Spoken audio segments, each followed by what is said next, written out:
ಜಿಲ್ಲೆಯ ಅವರ ಪರವಾಗಿ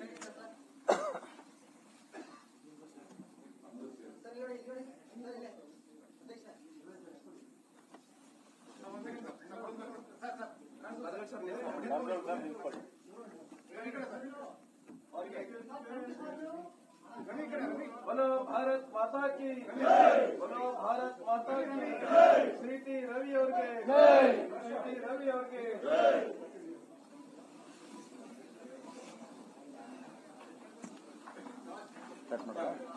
ಹರೀಶ್ ಅವ್ರಿಗೆ ಚೇರು.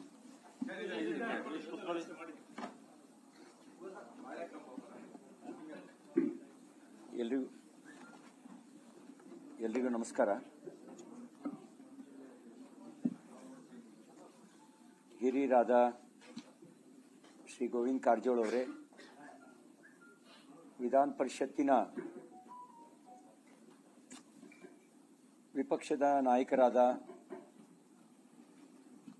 ಶ್ರೀ ಚಲವಾದಿ ನಾರಾಯಣಸ್ವಾಮಿ ಅವರೇ, ಶಾಸಕ ಮಿತ್ರರಾದ ಶ್ರೀ ಗೋಪಾಲಯ್ಯನವರೇ, ರವಿ ಸುಬ್ರಹ್ಮಣ್ಯ ಅವರೇ, ಮುನಿರತ್ನವರೇ, ರಾಮಮೂರ್ತಿ ಅವರೇ, ವಿಧಾನ ಪರಿಷತ್ನಲ್ಲಿ ಮುಖ್ಯ ಸಚೇತಕರಾಗಿ ಸಕ್ರಿಯ ವಿಧಾನ ಪರಿಷತ್ತಿನ ಸದಸ್ಯರಾಗಿ ಕಾರ್ಯನಿರ್ವಹಿಸುತ್ತಿರತಕ್ಕಂಥ ರವಿಯವರೇ, ಮಿತ್ರರಾದ ಪ್ರಕಾಶ್ ಅವರೇ, ಹರೀಶ್ ಅವರೇ, ಸಹೋದರಿ ಮಂಜುಳಾ ಅವರೇ, ಬಂಗಾರು ಹನುಮಂತ್ ಅವರೇ, ಇಲ್ಲಿ ಆಗಮಿಸಿರ್ತಕ್ಕಂಥ ಅನ್ಯಾನ್ಯ ಜವಾಬ್ದಾರಿ ಹೊತ್ತಿರ್ತಕ್ಕಂಥ ಪಕ್ಷದ ಕಾರ್ಯಕರ್ತರು ಮತ್ತು ಮಾಧ್ಯಮ ಸ್ನೇಹಿತರೆ, ನಿಮ್ಮೆಲ್ಲರಿಗೂ ಮೊದಲು ಹೃದಯಪೂರ್ವಕವಾಗಿರ್ತಕ್ಕಂಥ ಕೃತಜ್ಞತೆಗಳನ್ನು, ಧನ್ಯವಾದಗಳನ್ನು ಹೇಳಲಿಕ್ಕೆ ಬಯಸ್ತೇನೆ. ಮಾಧ್ಯಮ ಸ್ನೇಹಿತರು ಹೆಜ್ಜೆ ಹೆಜ್ಜೆಗೂ ಬೆನ್ನಿಗೆ ನಿಂತು ಕಾಂಗ್ರೆಸ್ ಸರ್ಕಾರದ ಹಿಡನ್ ಅಜೆಂಡಾವನ್ನ ಬಯಲಿಗೆಳೆದು ಸತ್ಯ ಸಂಗತಿಯನ್ನ ಜನರಿಗೆ ಬಿತ್ತರಿಸುವ ಮೂಲಕ ಒಂದು ರೀತಿ ಪರೋಕ್ಷವಾಗಿ ನನ್ನ ರಕ್ಷಣೆಯನ್ನು ಮಾಡಿದ್ದೀರಿ. ನಿಮಗೆ ನಾನು ಕೃತಜ್ಞತೆಗಳನ್ನು ಸಲ್ಲಿಸ್ತೀನಿ. ರಾಷ್ಟ್ರೀಯ ನಾಯಕರು, ರಾಜ್ಯ ನಾಯಕರು ಸೇರಿದಂತೆ ಪಕ್ಷದ ರಾಜ್ಯಾಧ್ಯಕ್ಷರಾದಂಥ ವಿಜಯೇಂದ್ರ ಅವರು, ಎರಡೂ ಸದನದ ವಿಪಕ್ಷ ನಾಯಕರುಗಳಾದ ಆರ್ ಅಶೋಕ್ ಅವರು, ಚಲವಾದಿ ನಾರಾಯಣಸ್ವಾಮಿ ಅವರು, ಅರವಿಂದ್ ಬೆಲ್ಲದ್ ಅವರು, ಬಸವನಗೌಡ ಪಾಟೀಲ್ ಯತ್ನಾಳರು, ಹಾಗೆ ಕೇಂದ್ರ ಸಚಿವರುಗಳಾದ ಪ್ರಹ್ಲಾದ್ ಜೋಶಿ ಅವರು, ಸೋಮಣ್ಣ ಅವರು,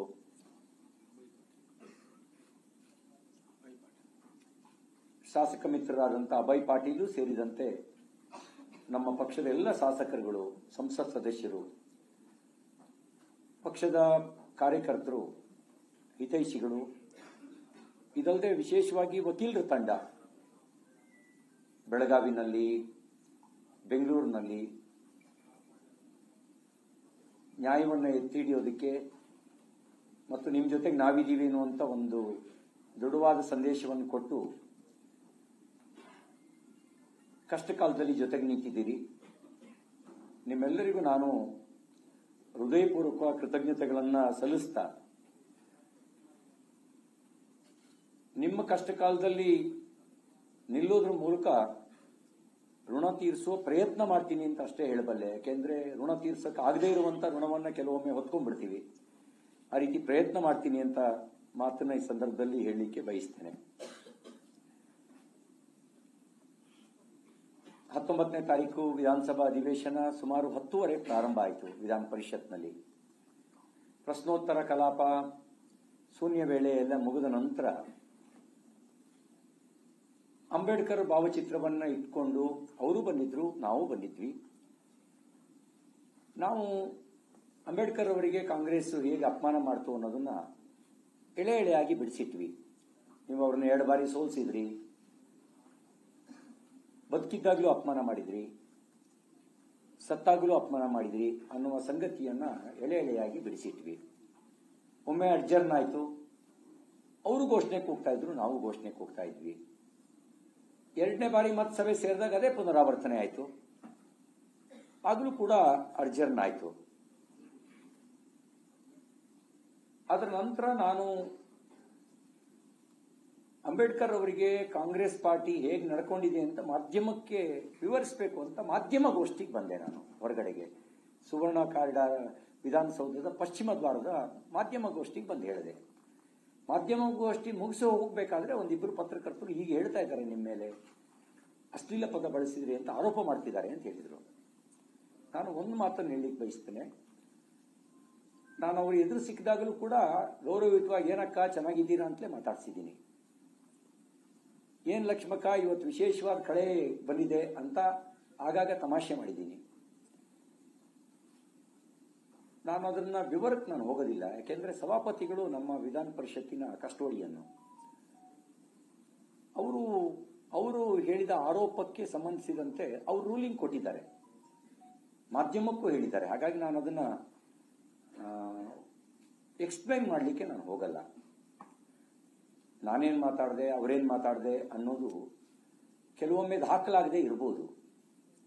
ಆದರೆ ಅಂತರಾತ್ಮ ಮತ್ತು ಪರಮಾತ್ಮನಿಗೆ ತಪ್ಪಿಸಿ ಯಾವುದೂ ನಡೆಯಲ್ಲ.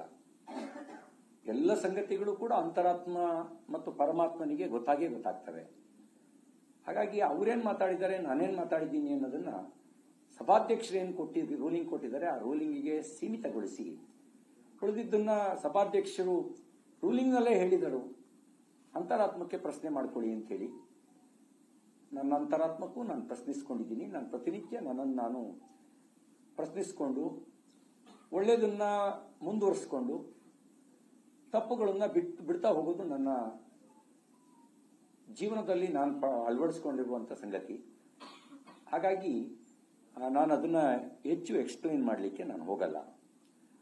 ಅದರ ನಂತರ ನನಗೆ ಏನೇನು ನಡೀತು ಅನ್ನೋದನ್ನ ನಿಮಗೆ ಸಂಕ್ಷಿಪ್ತವಾಗಿ ಹೇಳಲಿಕ್ಕೆ ಬಯಸ್ತೀನಿ. ಯಾಕೆಂದ್ರೆ 30 ಗಂಟೆಗಳ ವಿದ್ಯಮಾನವನ್ನ ಕೆಲವು ನಿಮಿಷಗಳಲ್ಲಿ ಹೇಳಬೇಕಾಗಿರೋ ಕಾರಣಕ್ಕೆ ಸಂಕ್ಷಿಪ್ತಗೊಳಿಸಿ ಹೇಳಲಿಕ್ಕೆ ಬಯಸ್ತೀನಿ.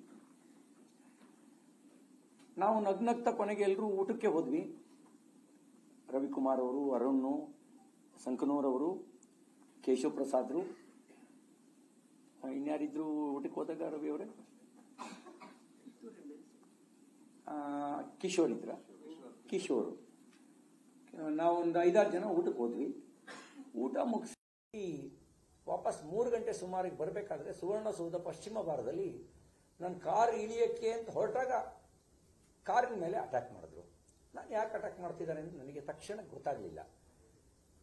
ಶಾಕ್ ಆಯಿತು ನನಗೆ. ಆಮೇಲೆ ಅಲ್ಲಿದ್ದಂಥ ಮಾರ್ಷಲ್ಲು ಮತ್ತು ಸಾರ್ವಜನಿಕರು ಅಟ್ಯಾಕ್ ಮಾಡಕ್ಕೆ ಬಂದವರನ್ನ ದೂರ ತಳ್ಳಿ ನನ್ನನ್ನು ವಿಧಾನಸೌಧದ ಒಳಗೆ ಕರ್ಕೊಂಡು ಹೋದರು, ಸುವರ್ಣಸೌಧದೊಳಗೆ. ಆಮೇಲೆ ಗೊತ್ತಾಯಿತು, ಪುಂಖಾನುಪುಂಖವಾಗಿ ಒಂದಷ್ಟು ಪ್ರೆಸ್ ಮೀಟ್ ಮಾಡಿದ್ದಾರೆ, ಹೇಳಿದ್ದಾರೆ, ಅಪವಾದ ಹೊರಿಸಿದ್ದಾರೆ ಅಂತಕ್ಕಂಥ ವಿಷಯ ನನಗೆ ಆಮೇಲೆ ಗೊತ್ತಾಯಿತು. ನಾನು ಸಭಾಧ್ಯಕ್ಷರು ಕರೆದಾಗ ಏನು ನಡೆದಿದೆ ಹೇಳೋಣ ಅಂತ ಇದ್ದೆ. ಅವ್ರು ಕರೀದಲ್ಲೇ ನಾವು ಹೋಗಬಾರ್ದು ಅಂತ ನಾವೇನು ಹೋಗಲಿಲ್ಲ. ಭಯ ಇಲ್ಲದೆ ಇದ್ದ ಕಾರಣಕ್ಕೆ ನಾನು ಅದಕ್ಕೇನು ತಲೆ ಕೆಡಿಸ್ಕೊಳ್ಳೋಕ್ಕೂ ಹೋಗಲಿಲ್ಲ. ಆರ್ ಅಶೋಕ್ ಅವರು ಕರೀತಾ ಇದ್ದಾರೆ ವಿಧಾನಸೌಧದ ಲಾಂಜ್ನಲ್ಲಿ ಅಂತ ಒಂದು ಚೀಟಿ ಬಂತು. ಅವ್ರನ್ನ ಮಾತಾಡ್ಸೋಣ ಅಂತ ಹೇಳಿ ನಾನು ಕಿಶೋರ್ MLC, ಪುತ್ತೂರು MLC ವಿಧಾನಸೌಧದ ಲಾಂಜಿಗೆ ಬಂದ್ವಿ. ಅವ್ರ ಹತ್ರ ಮಾತಾಡಿ ನಾನು ಕಾರಿಡಾರಿಂದ ಹೊರಗೆ ಬರಬೇಕಾದ್ರೆ ಆಮೇಲೆ ನಂಗೆ ಗೊತ್ತಾಯ್ತು, ಒಂದು 3-4 ಜನ ಹಲ್ಲೆ ಮಾಡ್ಲಿಕ್ಕೆ ಬಂದರು. ನೀನು ಕೊಲೆ ಮಾಡ್ತೀವಿ, ನಿನ್ನ ಹೆಣನ ಕಳಿಸ್ತೀವಿ, ನೀನು ಪೀಸ್ ಮಾಡಿ ಹಾಕ್ತೀವಿ, ನೀನು ಬೆಳಗಾಮಿಂದ ನಿನ್ನ ಹೆಣನೇ ಹೋಗೋದು ಅನ್ನುವ ಬೆದರಿಕೆ ಜೊತೆಗೆ ಹಲ್ಲೆ ಮಾಡ್ಲಿಕ್ಕೆ ಬಂದರು. ಕಿಶೋರ್ ನನ್ನನ್ನು ತಡೆದು ಅದರಷ್ಟೊತ್ತಿಗೆ ಮಾರ್ಷಲ್ರು ಸಕ್ರಿಯವಾಗಿ ಆ ಕಾರಿಡಾರ್ನ ಗೇಟ್ನ ಕ್ಲೋಸ್ ಮಾಡಿ ಕೊನೆಗೊಂದು 10 ನಿಮಿಷಕ್ಕೂ ಹೆಚ್ಚು ಕಾಲ ಅವ್ರು ಗೇಟ್ ಒದೆಯೋದು, ಅವನ್ನ ಹೆಣ ಕಳಿಸ್ತೀವಿ ಬಿಡ್ರಿ ಅವನ್ನ ಅಂತ ಕೂಗಾಟ ಮಾಡೋದು ಎಲ್ಲ ನಡೀತು. ಕೊನೆಗೆ ಮಾರ್ಷಲ್ಗಳು ಅವ್ರನ್ನ ಕಸ್ಟಡಿಗೆ ತಗೊಂಡ್ರು ಅಂತ ಗೊತ್ತಾಯ್ತು. ನಾನು ಧರಣಿ ಕೂತ್ಕೊಂಡೆ ಅಲ್ಲೇನೆ. ನನ್ನ ಜೊತೆಗೆ ಅವಾಗ ಉಪಮುಖ್ಯಮಂತ್ರಿ ಮಾಜಿ ಉಪಮುಖ್ಯಮಂತ್ರಿ ಅಶ್ವಥ್ ನಾರಾಯಣ್ ಅವರು ಬಂದು ಕೂತ್ಕೊಂಡ್ರು. ಹಿಂದ್ಗಡೆ ಇನ್ಯಾರಿದ್ರು ಅಂತ ನಾನು ಗಮನಿಸ್ಲಿಲ್ಲ. ಬಹುಶಃ ಚನ್ನಬಸಪ್ಪ ಇದ್ರು, ಕಿಶೋರ್ ಇದ್ರು, ಕೂತ್ಕೊಂಡ್ವಿ. ಆಮೇಲೆ ಸಭಾಪತಿಗಳು ಕರೀತಾ ಇದ್ದಾರೆ, ಅಷ್ಟೊತ್ತಿಗೆ ಇವರು ಹೇಳಿದ್ರು, ಸರ್ ಸಭಾಪತಿಗಳಿಗೆ ದೂರು ಕೊಟ್ಬಿಡಿ, ಕರಿತಾ ಇದ್ದಾರಲ್ಲ ಅಂತ ಹೇಳಿದ್ರು. ನಾವು ಸಭಾಪತಿಗಳನ್ನ ಕರಿತಾ ಇದ್ದಾರೆ ಅಂತ ಭೇಟಿ ಮಾಡಲಿಕ್ಕೆ ಹೋದೆ. ಸಭಾಪತಿಗಳಿಗೆ ಎಲ್ಲವನ್ನು ಎಕ್ಸ್ಪ್ಲೈನ್ ಮಾಡಿದ್ವಿ. ಒಂದು ರೈಟಿಂಗಲ್ಲಿ ಕೊಡಿ ಅಂತ ಹೇಳಿದ್ರು. ರೈಟಿಂಗ್ನಲ್ಲೂ ಕೂಡ ಕಂಪ್ಲೇಂಟ್ನ ಕೊಟ್ವಿ. ಒಂದು ಸುವರ್ಣಸೌಧದ ಮೆಟ್ಟಿಲಿನ ಮೇಲೆ ನನ್ನ ಮೇಲೆ ಹಲ್ಲೆ ನಡೆಸುವಂತ ಕೆಲಸ ಮಾಡಿದ್ದು, ಅದಕ್ಕೆ ಸಂಕನೂರವರು ದೂರು ಕೊಟ್ಟರು. ಅರುಣ್ ಅವರು, DS ಅರುಣ್ ಅವರು, ಶಂಕನೂರವರು ದೂರು ಕೊಟ್ಟರು. ಕಿಶೋರ್ ಅವರು ವಿಧಾನಮಂಡಲದ ಮೊಗಸಾಲೆಯಲ್ಲಿ ಹಲ್ಲೆ ಮಾಡಕ್ಕೆ ಬಂದಿದ್ದಕ್ಕೆ ಸಂಬಂಧಪಟ್ಟಂತೆ ದೂರು ಕೊಟ್ಟರು. ಈ ದೂರುಗಳನ್ನ ಕೊಟ್ವಿ. ಆಮೇಲೆ ಇವರೊಂದು ಲಕ್ಷ್ಮೀ ಹೆಬ್ಬಾಳ್ಕರ್ ಅವರು ನಿಮ್ಗೊಂದು ದೂರು ಸಲ್ಲಿಸಿದ್ದಾರೆ ಅಂತ ಹೇಳಿದ್ರು. ನಾನು ಅವಾಗ ಅವರಿಗೆ ಎಕ್ಸ್ಪ್ಲೇನ್ ಮಾಡಿದೆ ನಡೆದಿದ್ದೇನು ಅನ್ನೋದನ್ನ. ಕೊನೆಗೆ ಅವ್ರು ಹೇಳಿದ್ರು, ನಾನು ಎಲ್ಲ ದಾಖಲೆಗಳನ್ನೆಲ್ಲ ಪರಿಶೀಲನೆ ಮಾಡಿದಪ್ಪ, ಆ ಥರದ್ದೇನು ಕಾಣಲಿಲ್ಲ, ಅವರಿಗೂ ತೋರಿಸಿದ್ದೀನಿ, ನೀನು ಕೊಡು, ಏನು ಸಮಜಾಯಿಸಿ ಕೊಡ್ತೀಯ ಕೊಡು, ನಾನು ಅದನ್ನು ಅವರಿಗೆ ಎಕ್ಸ್ಪ್ಲೈನ್ ಮಾಡ್ತೀನಿ ಅಂತ ಹೇಳಿದ್ರು. ನಾನು ಸಮಜಾಯಿಸಿಯನ್ನ ರೈಟಿಂಗ್ನಲ್ಲೇ ಕೊಟ್ಟೆ. ಅಲ್ಲಿ ನಡೆದಿದ್ದ ಘಟನೆಗಳಿಗೆ ಸಂಬಂಧಪಟ್ಟಂತೆ ಏನು ನಡೀತು ಅನ್ನೋದನ್ನ ಎಕ್ಸ್ಪ್ಲೈನ್ ಮಾಡಿ ಕೊಟ್ಟೆ. ಸುಮಾರು 5 ಗಂಟೆ 25-30 ನಿಮಿಷ ಇರ್ಬೋದು. ಮತ್ತೆ ಬೆಲ್ ಆಯಿತು. ಅವರು ರೂಲಿಂಗನ್ನು ಹೇಳಿ ಜನಗಣಮನ ನಂತರ ಅನಿರ್ದಿಷ್ಟಾವಧಿಗೆ ಸಭೆಯನ್ನು ಮುಂದೂಡಿದರು.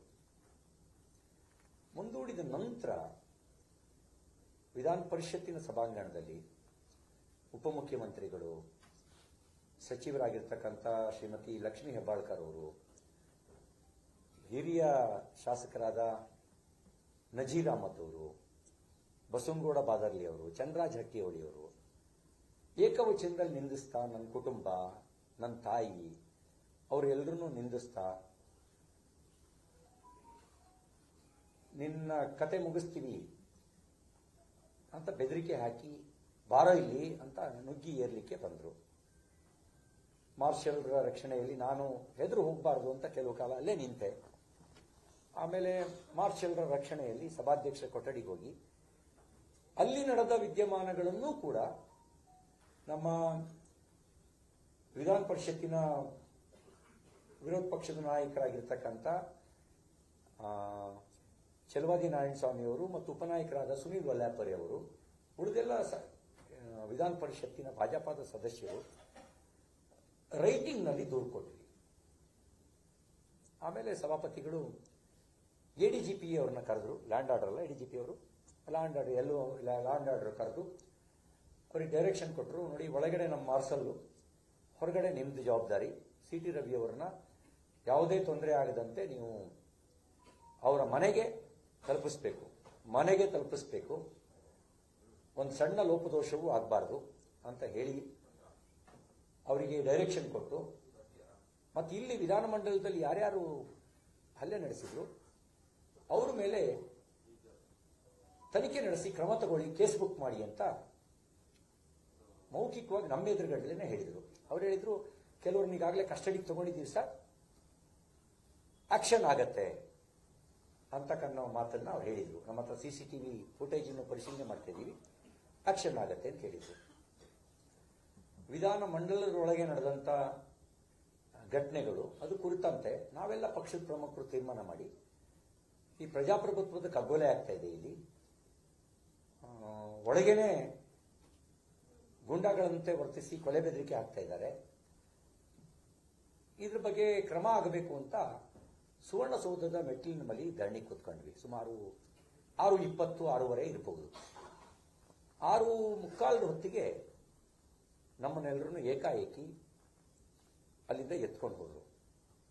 ನನ್ನನ್ನು ಪ್ರತ್ಯೇಕ ಮಾಡಿ ನನ್ನನ್ನು ಒಂದು ಪೊಲೀಸ್ ವ್ಯಾನಿಗೆ, ಸಂಕನೂರು ಆಕಸ್ಮಿಕ ಒಳಗೆ ಸೇರ್ಕೊಂಡ್ರು, ಇಲ್ಲಾಂದ್ರೆ ಅವರು ಸಂಕನೂರವ್ರನ್ನು ಒಳಗೆ ಕರ್ಕೋತಿರ್ಲಿಲ್ಲ. ಅಲ್ಲಿಂದ ಎತ್ಕೊಂಡು ಹೋಗಿ ಮೊದಲು ಹಿರೇಬಾಗೇವಾಡಿಗೆ ಕರ್ಕೊಂಡು ಹೋದ್ರು. ಹಿರೇಬಾಗೇವಾಡಿಯಿಂದ ನನ್ನನ್ನು ಮತ್ತೆ ಪ್ರತ್ಯೇಕವಾಗಿ ಖಾನಾಪುರಕ್ಕೆ ಕರ್ಕೊಂಡು ಹೋದ್ರು. ಎಲ್ಲಿ ಹೋಗ್ತಾ ಇದ್ದೀವಿ ಅಂತ ಹೇಳಿದ್ರೆ ಕರೆಕ್ಟಾಗಿ ನಮ್ಗೆ ಯಾರು ಸ್ಪಷ್ಟವಾಗಿ ಹೇಳ್ತಿರ್ಲಿಲ್ಲ. ಖಾನಾಪುರ ಪೊಲೀಸ್ ಸ್ಟೇಷನ್ಗೆ ಕರ್ಕೊಂಡು ಹೋದ್ರು. ಖಾನಾಪುರ ಪೊಲೀಸ್ ಠಾಣೆಗೆ ಕರ್ಕೊಂಡು ಹೋಗಿ ಖಾನಾಪುರ ಠಾಣೆಯಲ್ಲಿ ಕೂತ್ಬಿಟ್ರು. ನಾವು ಕೇಳಿದ್ರೆ ಯಾವ ಕಾರಣಕ್ಕೆ ನೀವು ನಮ್ಮನ್ನ ಕರ್ಕೊಂಡು ಬಂದಿದ್ದೀರಿ, ಅರೆಸ್ಟ್ ಮಾಡಿದ್ದೀರಾ, ಅರೆಸ್ಟ್ ಮಾಡಿದ್ರೆ ಮಾಹಿತಿ ಕೊಡಿ. ಅವರವ್ರ ಅಧಿಕಾರಿಗಳು ಅವರವರು ಒಳಗೋಗೋರು ಗುಸುಗುಸು ಪಿಸುಗುಸು ಅಂತ ಮಾತಾಡೋರು, ಫೋನ್ ತಗೊಳ್ಳೋರು. ಅಷ್ಟೊತ್ತಿಗೆ ಕಮಿಷನರು ಬಂದರು, ಬೆಳಗಾಂ ಮಹಾನಗರದ ಪೊಲೀಸ್ ಕಮಿಷನರು. ಅವರವರೇ ಮೀಟಿಂಗ್ ನಡೀತಾ ಇತ್ತು. ಕೆಲವು ಗಂಟೆಗಳ ನಂತರ ಉಳಿದೆಲ್ಲ ಸದಸ್ಯರುಗಳಿಗೆ ಮಾಹಿತಿ ಹೋಗಿ ವಿರೋಧ ಪಕ್ಷದ ನಾಯಕರಾದಂಥ ಚಲುವಾದಿ ನಾರಾಯಣ ಸ್ವಾಮಿ ಅವರು, ಅಶೋಕ್ ಅವರು, ಇವರೆಲ್ಲರೂ ಖಾನಾಪುರ ಪೊಲೀಸ್ ಠಾಣೆಗೆ ಬಂದರು. ಬಹುಶಃ ಇವರೆಲ್ಲ ಬರ್ಬೇಕಾದ್ರೆ 9:30 ನೀವು ಖಾನಾಪುರಕ್ಕೆ ಬರಬೇಕಾದ್ರೆ 8:30 9 ಗಂಟೆ ಇರ್ಬೋದು. ಅಶೋಕ್ ಅವರು ಬರ್ಬೇಕಾದ್ರೆ 9:30 ಇರ್ಬೋದು. ಇವರು ಬಂದರು. ನನ್ನನ್ನು ಭೇಟಿ ಮಾಡಲಿಕ್ಕೆ ಅಂತ ಸ್ಥಳೀಯ ಶಾಸಕರು ವಕೀಲರನ್ನು ನಿಯೋಜನೆ ಮಾಡಿದ್ರು. ವಕೀಲರನ್ನ ಒಳಗಡೆ ಬಿಡಲೇ ಇಲ್ಲ. ನಾನು ನಮ್ಮ ವಕೀಲರು ಬಂದಿದ್ದಾರೆ ಬಿಡಿ ಅಂದ್ರೂ ಬಿಡಲೇ ಇಲ್ಲ. ಅವ್ರನ್ನ ಗೇಟ್ನಲ್ಲೇ ತಡೆ ಹಿಡಿದು ನಿಲ್ಲಿಸಿದ್ರು. ನನಗೆ ಅರೆಸ್ಟ್ ಮಾಡಿದ್ದೀರಾ ಅಂದ್ರೆ ಉತ್ತರ ಇಲ್ಲ, FIR ಆಗಿದೆಯಾ ಅಂದ್ರೆ ಉತ್ತರ ಇಲ್ಲ. ವಕೀಲರು ಭೇಟಿ ಮಾಡ್ಲಿಕ್ಕೆ ಬರ್ತಾರೆ ಅಂತಂದ್ರೆ ಅವರನ್ನ ಭೇಟಿಗೆ ನಿರಾಕರಿಸಿದ್ರು. ಕಾನೂನಿನ ಪ್ರಕಾರ ಕಸ್ಟಡಿಗೆ ತಗೊಂಡ್ರೆ ಯಾವ ಕಾರಣಕ್ಕೆ ಕಸ್ಟಡಿಗೆ ತಗೊಂಡಿದ್ದೀವಿ ಅಂತ ನನಗೆ ಹೇಳಬೇಕಾಗತ್ತೆ. FIR ಕಾಪಿ ಕೊಡಬೇಕಾಗುತ್ತೆ. ವಕೀಲರ ಸಂಪರ್ಕಕ್ಕೆ ಅವಕಾಶ ಮಾಡಿಕೊಡ್ಬೇಕಾಗತ್ತೆ. ಕುಟುಂಬ ವರ್ಗದವರಿಗೆ ಮಾಹಿತಿ ತಿಳಿಸೋದು ಅಂತ ಕೆಲಸವನ್ನ ಮಾಡಬೇಕಾಗತ್ತೆ ಕಾನೂನು ಪ್ರಕಾರ. ನನ್ನ ವಿಷಯದಲ್ಲಿ ಯಾವುದೂ ನಡೀಲಿಲ್ಲ. ಪ್ರಾಮಾಣಿಕವಾಗೂ ಇರಲಿಲ್ಲ ಸರ್ಕಾರ, ಪಾರದರ್ಶಕವಾಗಿಯೂ ಸರ್ಕಾರ ಇರಲಿಲ್ಲ. ಅಶೋಕ್ ಅವರು ಬಂದರು, ಗಲಾಟೆ ಮಾಡಿದ್ರು. ಏನ್ರಿ ವಕೀಲರನ್ನೇ ಒಳಗೆ ಬಿಡಲ್ಲ ಅಂದ್ರೆ, ನಾನು ಹೋಮ್ ಮಿನಿಸ್ಟರ್ ಕೆಲಸ ಮಾಡಿದವನು, ಕಾನೂನು ಗೊತ್ತಿದೆಯಾ ನಿಮಗೆ ಅಂತ ದಬಾಯಿಸಿದ್ರು. ಆಗ ವಕೀಲರನ್ನು ಒಳಗೆ ಬಿಟ್ಟರು. ನಾನು ಹೇಳಿದೆ, ನೋಡಿ ನನ್ನ ಮೇಲೆ ಹಲ್ಲೆ ನಡೆದಿದೆ, ನಾನೊಂದು FIR ಬುಕ್ ಮಾಡಬೇಕು, ಕಂಪ್ಲೇಂಟ್ ಮಾಡಬೇಕು ಅಂತ ಕಂಪ್ಲೇಂಟ್ನ ಬರೆದು ಕೊಟ್ಟೆ. ಟೈಪ್ ಹೊಡೆದು ಕೊಟ್ವಿ. ಡಿಕ್ಟೇಟ್ ಮಾಡಿದೆ, ಟೈಪ್ ಹೊಡೆದು ಕೊಟ್ವಿ. ತಗೊಂಡ್ರು. ರಿಸೀವಿಂಗ್ ಕಾಪಿನೂ ಕೊಡಲಿಲ್ಲ. ನಾನು ಹೇಳಿದೆ 0 FIR ಬುಕ್ ಮಾಡಿ, ನೀವು ನಮ್ಮ ಜೋಡಿ ಶಿಕ್ಷಣಿಗೆ ಬರಲ್ಲ ಅಂತ ಹೇಳಿದ್ರು. ಕಾನೂನವ್ರಿಗೆ ಹೇಳಿ, ನೀವು ಇಲ್ಲಿಂದ ಯಾವ ಪೊಲೀಸ್ ಸ್ಟೇಷನ್ಗೆ ಬರುತ್ತೆ ಅಲ್ಲಿ ಕಳಿಸ್ಕೊಡಿ, ಈಗ 0 FIR ಬುಕ್ ಮಾಡಿ ಅಂತ. FIR ಬುಕ್ ಮಾಡಲಿಲ್ಲ. ಮತ್ತೆ ಹೋಗೋರು, ಫೋನ್ ಮಾತಾಡೋರು, ಬರೋರು, FIR ಬುಕ್ ಮಾಡಲೇ ಇಲ್ಲ. ನೀವು ಕಾನೂನು ಉಲ್ಲಂಘನೆ ಯಾಕೆ ಹಿಂಗೆ ಮಾಡ್ತಾ ಇದ್ದೀರಿ ಅಂತ ದಬಾಯಿಸಿ ಕೇಳಿದ್ರೆ FIR ಬುಕ್ ಮಾಡಲಿಲ್ಲ. ಅಶೋಕ್ ಅವ್ರನ್ನ ಯಾವುದೋ ಸಬೂಬ್ ಹೇಳಿ ಹೊರಗೆ ಕಳಿಸಿದ್ರು. ಇವ್ರನ್ನೆಲ್ಲರನ್ನು ಹೊರಗೆ ಕಳಿಸಿದ್ರು. ನನ್ನನ್ನು ಮತ್ತಲ್ಲಿ ಐಸೋಲೇಟ್ ಮಾಡುವಂತ ಪ್ರಯತ್ನ ಮಾಡಿದ್ರು. ನಾನು ಒಳಗೆ ಧರಣಿ ಕೂತೆ. ಒಂದು ಸಣ್ಣ ವಿಡಿಯೋ ಬೈಟ್ ಮಾಡಿ ಹೊರಗಡೆಗೆ ಕಳಿಸ್ತೆ. ನನಗೆ FIR ಕಾಪಿ ಕೊಡಿ ಸರ್, ಹೋಗೋಣ ಸರ್, ಹೊರಗಡೆ ಹೋಗೋಣ, ಬನ್ನಿ ಸರ್, ನಿಮ್ಮನ್ನೆಲ್ಲೋ ಕರ್ಕೊಂಡು ಹೋಗ್ತೀವಿ ಸರ್, ನಿಮ್ಗೇನು ತೊಂದರೆ ಆಗಲ್ಲ ಸರ್, ಸೇಫಾಗಿ ಕರ್ಕೊಂಡು ಹೋಗ್ತೀವಿ ಸರ್. ಅಂದ್ರೆ ನಾ ಇಲ್ಲೇ ಇರ್ತೀನಿ, ಇಲ್ಲೇ ಸೇಫ್ ಇಲ್ವಾ? ಅಥವಾ ಅರೆಸ್ಟ್ ಮಾಡಿದ್ರೆ ಅರೆಸ್ಟ್ ಮಾಡಿದ್ದೀನಿ ಅಂತ ಹೇಳಿ, ಯಾವುದೂ ಹೇಳಿ ಅಂದ್ರೆ ಯಾವುದೂ ಅವ್ರು ಹೇಳ್ತಿರ್ಲಿಲ್ಲ. ಅಲ್ಲೇ ಧರಣಿ ಕೂತ್ಕೊಂಡೆ. ಇದಕ್ಕಿದ್ದಂಗೆ ಏಕಾಏಕಿ ಎತ್ಕೊಂಡು ನನ್ನನ್ನ ಪೊಲೀಸು ಸ್ಕಾರ್ಪಿಯೋದೊಳಗೆ ತುಂಬಿದ್ರು. ಆಗ ಲಾಠಿಯಿಂದ ಹೊಡೆತ ಬಿತ್ತು, ಹೇಗಾಯ್ತು ನಂಗೆ ಗೊತ್ತಿಲ್ಲ, ನನ್ನ ತಲೆಗೆ ಹೊಡೆತ ಬಿತ್ತು, ರಕ್ತ ಬರ್ತಾ ಇದೆ. ಆಗ ಒಂದು 11:15 ಸಮಯ ಇರ್ಬೋದು, 11:15 ಅಂತ ಅನ್ಸುತ್ತೆ ನನಗೆ. ಅಲ್ಲ, ನೀವೆಲ್ಲ ಆಮೇಲೆ ನನ್ನನ್ನು ಅಲ್ಲಿಂದ ನಂದಗಡ ಅಂತ ಒಂದು ಬೋರ್ಡ್ ನೋಡಿದೆ ನಾನು. ಅಲ್ಲಿಂದ ಮುಂದೆ ಕಿತ್ತೂರು. ನನ್ನ ತಲೆ ನೋವಾಗ್ತದೆ, ತಲೆ ಬರ್ತಾ ಇದೆ, ವಾಮಿಟಿಂಗ್ ಸೆನ್ಸಸ್ ಬರ್ತಾ ಇದೆ. ಕುಡಿಯಕ್ಕೆ ನೀರು ಕೊಡಿ ಅಂದ್ರೆ ಗಾಡಿಯಲ್ಲಿ ನೀರಿಲ್ಲ. ನನಗೆ ತಲೆ ಸುತ್ತಾ ಇದೆ, ವಾಮಿಟಿಂಗ್ ಸೆನ್ಸಸ್ ಬರ್ತಾ ಇದೆ ಅಂತ ಹೇಳಿದ್ರೆ ಆ ಕಡೆ ಈ ಕಡೆ ಕೂತ್ಕೊಳ್ತಾರೆ, ಫೋನ್ ನಲ್ಲಿ ಮಾತಾಡ್ತಾರೆ. ಆಮೇಲೆ ಅಲ್ಲಿಂದ ಏನೋ ಡೈರೆಕ್ಷನ್ ಬರುತ್ತೆ ಕಿತ್ತೂರು ಕಡೆಗೆ ಅಂತ ಹೇಳಿ ಕಿತ್ತೂರು ಕಡೆಗೆ ತಗೊಂಡ್ರು. ಆಮೇಲೆ ಮತ್ತೆ ಅಲ್ಲಿಂದ ಕಿತ್ತೂರಿನಿಂದ ಒಳಗೆ ಎಲ್ಲೇ ಯಾವುದೋ ಗೊತ್ತಿಲ್ಲ, ಗಲ್ಲಿ ರಸ್ತೆ ಒಳಗೆ ತಗೊಂಡೋದ್ರು ಕಿತ್ತೂರು ಒಳಗಡೆ. ನನ್ಗೆ ಎಲ್ಲಿ ಅಂತ ಗೊತ್ತಾಗ್ಲಿಲ್ಲ. ಹಿಂದ್ಗಡೆ ಬರ್ತಾ ಇದ್ದಂತ ಮಾಧ್ಯಮದ ವೆಹಿಕಲ್ಗಳಿಗೆ ಮತ್ತು ನನ್ನ PA ಅವರು ನನ್ನ ಕಾರ್ನಲ್ಲಿ ಎಲ್ಲಿಗೋ ಕರ್ಕೊಂಡು ಹೋಗ್ತಾ ಇದ್ದಾರೆ ಹಿಂದ್ಗಡೆ ಬರ್ತಾ ಇದ್ದ, ನನ್ನೊಬ್ಬನೇ. ಅವರಿಗೂ ಬ್ಯಾರಿಕೇಡ್ ಹಾಕಿ ತಡೆದ್ರು. ಆ ವೆಹಿಕಲ್ ಡಿಸ್ಕನೆಕ್ಟ್ ಆಯ್ತು, ಅವರಿಗೂ ನಮಗೂ ಸಂಪರ್ಕ. ಇವರೇ ಫೋನ್ನಲ್ಲಿ ಯಾವ್ದಾದ್ರು ವೆಹಿಕಲ್ ಬರ್ತಿದ್ಯಾ ಅಂತ ಫೋನಲ್ಲಿ ಮಾತಾಡೋದು. ಆಮೇಲೆ ಬರ್ತಿದ್ರೆ ಇವ್ರು ಡೈರೆಕ್ಷನ್ ಕೊಡೋದು, ಬ್ಲಾಕ್ ಮಾಡಿ ಅಂತ ಹೇಳೋದು ಕೇಳ್ತಾ ಇತ್ತು ನನಗೆ. ನನಗೆ ತಲೆ ನೋವು, ತಲೆಭಾರ. ಇದ್ರ ನಡುವೆ ಹಿಂಗೆ ಎಲ್ಲಿಗೆ ಕರ್ಕೊಂಡು ಹೋಗ್ತಾ ಇದ್ದೀರಿ, ಏನ್ ಮಾಡಕ್ ಕೊಟ್ಟಿದ್ದೀರಿ ನನ್ನನ್ನು ಅಂತ ಕೇಳಿದೆ. ಅವರು ಮೌನವಾಗಿರ್ತರು, ಏನು ಹೇಳ್ತಿರ್ಲಿಲ್ಲ. ಎಲ್ಲಿ ಕರ್ಕೊಂಡು ಹೋಗ್ತಾ ಇದ್ದೀರಿ? ಬೆಳಗಾಂ ಕಡೆಗೆ ಅಂದ್ರು, ಸಿಟಿಗೆ ಅಂತ. ನಾನು ಬೆಳಗಾಂ ಕಡೆ ಕರ್ಕೊಂಡು ಹೋಗ್ತಾ ಇದ್ದಾರೇನೋ, ಅಂತ ಅಂದ್ಕೊಂಡು ನಾನು ಸುಮ್ಮನಾದೆ. ನೋಡ್ತೀನಿ ಹೈಕೋರ್ಟ್, ಧಾರವಾಡದ ಹೈಕೋರ್ಟ್ ಕಾಣ್ತು. ನೀವು ಸುಳ್ಳು ಹೇಳ್ತಾ ಇದ್ದೀನಿ, ನನಗೆ ಧಾರವಾಡ ಕಡೆ ಕರ್ಕೊಂಡು ಹೋಗ್ತಾ ಇದ್ದೀವಿ. ಈಗ ನಾನು ಹೈಕೋರ್ಟ್ ಕಟ್ಟಡ ನಾನು ನೋಡಿದೆ, ನಾನು ಧಾರವಾಡದ ಹೈಕೋರ್ಟ್ ಕಟ್ಟಡ ಧಾರವಾಡ ಕಡೆ ಕರ್ಕೊಂಡು ಹೋಗ್ತಾ, ಎಲ್ಲಿ ಕರ್ಕೊಂಡು ಹೋಗ್ತಾ ಇದ್ದೀವಿ, ಎಲ್ಲಿ ಕರ್ಕೊಂಡು ಹೋಗ್ತಾ ಇದ್ದೀವಿ, ಮತ್ತು ಉತ್ತರ ಇಲ್ಲ. ಆಮೇಲೆ ಅಲ್ಲಿಂದ ಮತ್ತೆ ನಾನು ನೀವು ನಿಲ್ಸಿ ಗಾಡಿನ ನಾನು ಅರೆಸ್ಟ್ ಮಾಡಿದ್ದೀನಿ ಅಂತ ಹೇಳಿ, ಯಾವ ಕಾರಣಕ್ಕೆ ಅರೆಸ್ಟ್ ಮಾಡಿದ್ದೀನಿ ಅಂತ ಹೇಳಿ, ಇಲ್ಲ ನಾನು ಇಳಿತೀನಿ ಅಂತ ಡೋರ್ ತೆಗಿಯಕ್ಕೆ ಹೋದೆ ಫೋರ್ಸ್ ಆಗಿ. ಆಗ ಅವ್ರುಗಳು ಬಲವಾಗಿ ಇಟ್ಕೊಂಡ್ರು. ನೋಡಿ ಇಲ್ಲಿ ಮಾರ್ಕು, ಇದು 3ನೇ ದಿನ ಮಾರ್ಕ್ ಹಂಗೆ ಇದೆ. ಈ ತರದ ಮಾರ್ಕ್ ನನ್ನ ಬೆನ್ನಲ್ಲಿ 3-4 ಕಡೆಗಳಿದೆ, ಹೊಟ್ಟೆ ಮತ್ತು ಬೆನ್ನಲ್ಲಿದೆ. ಅವರು ಕಂದಿದ ಮಾರ್ಕು, ಮೂಗೇಟು ಅಂತ ಏನು ಹೇಳ್ತೀವಿ, ಆ ಥರದ ಮೂಗೇಟುಗಳು, ಗರಗು. ನಾನು ಅವಾಗ ನನ್ನ ಹೆಂಡತಿಗೆ ಲೈವ್ ಲೊಕೇಶನ್ ಹಾಕಿದೆ. ಹೌದಾ, ಫೋನ್ ಬಂದಾಗ ಕೇಳಿದ್ರು, ಏನು ಎಂಥದ್ದು. ಅವರಿಗೆ ತಲೆಗೆ ಗಾಯ ಅನ್ನೋದು ಮಾಧ್ಯಮದಲ್ಲಿ ನೋಡಿದ್ದಾಳೆ, ಟಿವಿನಲ್ಲಿ. ಗಾಬರಿಯಾಗಿ ಫೋನ್ ಮಾಡಿದ್ರು, ತನಗೇನು ಪೆಟ್ಟಿದೆ ಅಂತಲ್ಲ, ಏನಾಯ್ತು ಅಂತ. ಗಾಬರಿ ಪಡಬೇಡ ಅಂತೇಳಿ ಅವಳಿಗೆ ಏನು ಸಮಾಧಾನ ಮಾಡಬೇಕು ಸಮಾಧಾನ ಮಾಡಿದೆ. ನೀವೆಲ್ಲ ಹೋಗ್ತೀರಿ ಗೊತ್ತಿಲ್ಲ, ನಮಗೊಂದು ಲೊಕೇಶನ್ ಹಾಕಿ ಅಂತ ಹೇಳಿದ್ಲು. ನಾನೊಂದು ಲೈವ್ ಲೊಕೇಶನ್ ಹಾಕಿದೆ.